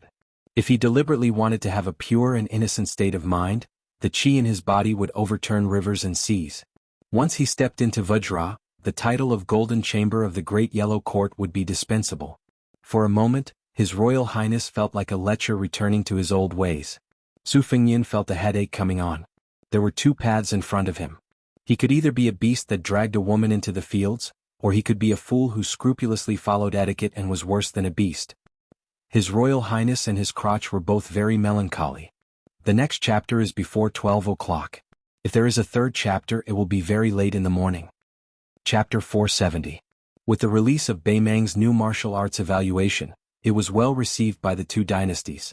Immediately there were many works that followed the trend. The top 10 literary heroes in the world, the top 10 swordsman heroines were too many to count. This was not considered too strange. There were also many restaurants that put up one of the top 10 famous dishes in the world, and many cloth shops that put up one of the top 10 silk fabrics. People didn't know whether to laugh or cry. Beimeng had an evaluation of the top 10 famous courtesans of the current dynasty. Compared to the elegant and reserved women in the south, they were much more explicit and erotic. The most famous courtesan of Feng Lu in Flying Fox City was famous for her small mouth. It was said that her nimble little tongue could make cherries knot. Her ultimate skill was the beauty playing the jade flute. In addition, there were also some evaluations of the yin-yang pot, which made the scholars of the Central Plains feel even more ashamed. As for what they were thinking and whether they coveted the various wonderful uses described in the text, it was unknown. At this time, the beauty's thin lips were sucking on the flute. Su Fengnian could not help but let his imagination run wild. Previously, he was full of hostility and had a bit of a grudge against this young herdsman girl. Now that he had calmed down, she was relatively pleasing to the eye. Beautiful women were really a gift from heaven. Not only could they be a feast for the eyes, but they were also pleasing to the eye. However, Su Fengnian was picky and harsh. He knew that this kind of poor girl, even if her face and figure were worth 95 won, would not be able to withstand deductions. For example, if her hands were rough due to years of hard work, 1 won would be deducted. If she was herding sheep and riding horses, her buttocks were destined to be soft, 1 won would be deducted. If she was not literate and had shallow knowledge, 2 or 3 won would be deducted. Su Fengnian's disdain for those heroines in the past was not without basis. Although their sleeves were fluttering in the wind, they were like fairies descending to the world. Unless they had reached the realm of perfection and were able to grow flesh and bones, their hands would be calloused. If they were to wield weapons, who could guarantee that they would not have scars while practicing martial arts? Later, Li Chungang, who was at the time of the martial arts competition, commented that the girl's feet were really big. It was said that the girl was so angry that she cried. After she lost to Li Chungang in a sword competition, she was unwilling to set foot in the Central Plains again. It was conceivable that it was not easy to become a famous heroine, especially one who was gifted and had a full chest. If they fought with others, they would tremble and the onlookers would feast their eyes. Of course, they would think that it was beautiful, but the heroine herself would probably be secretly distressed. When the young herdsman saw the man who had brushed past her in the canyon for the first time, she was first surprised, then afraid, and finally guilty and happy. Her 5 fingers clenched the exquisite flute and she did not dare to make a sound. At first, she was afraid that this young hero who had done a great favor for the whole tribe, would leave without saying goodbye. Seeing him standing not far away with a smile, she was slightly relieved. It was just that her palms were sweating and covered with her beloved flute. She bit her lips and did not dare to make a sound to disturb her benefactor's contemplation. She was not a tribesman and was thrown outside the yurt when she was an infant. She was only left with a token, the Chang flute, which was engraved with the 4 words, Yelu Muron. The girl grew up and became more and more beautiful. However, on the grassland, a woman's beauty could not escape. She was just a commodity in Shirdi's bag and could be sold or offered as tribute. Her benefactor, Shirdi, was only a small aristocrat on the grassland. He had enough to preserve his territory but not enough to expand. When he learned that a beautiful woman who was said to be unparalleled in the world had appeared in his tribe, he hurriedly prepared to gift her to a big Shirdi in exchange for a new pastoral land. The small and weak tribe could not bear the humiliation and migrated. Little Shirdi, who controlled the life and death of the tribe, was furious and sent cavalry to chase them. This group of herdsmen had to cross the territory and camp. Little Shirdi had no choice but to pay the neighboring tribe gold and silver as a toll fee, but he did not dare to tell the truth. He did not expect that a powerful old Shirdi would learn the inside story. The old Shirdi, who was half 100 years old, coveted the girl and simply killed more than 10 cavalrymen to chase after this fat meat. The last Shirdi was a descendant of the Yelu branch. He was famous for his cruelty in commanding troops and governing people. He did not lust for beauty at all. He directly ordered the killing of this group of illegal herdsmen. Only then did he have the cold-blooded skill of driving sheep into the tiger's mouth. Coincidentally, the Buddhist saint and the prince of Bailiang who went to the north to meet inadvertently stirred up the situation. The muddy water became even more muddy, which allowed the herdsmen to linger at death's door and set up camp in this fertile land. A few days ago in the valley, the girl took the initiative to find the tribal leader and said that if the local grassland heroes made things difficult for her again, she was willing to go to the Shirdi's camp. The tribal leader was old and had been running all the way. Although he felt sorry for the girl who was like his own granddaughter, he did not refuse. After all, the old man had 100 lives on his shoulders.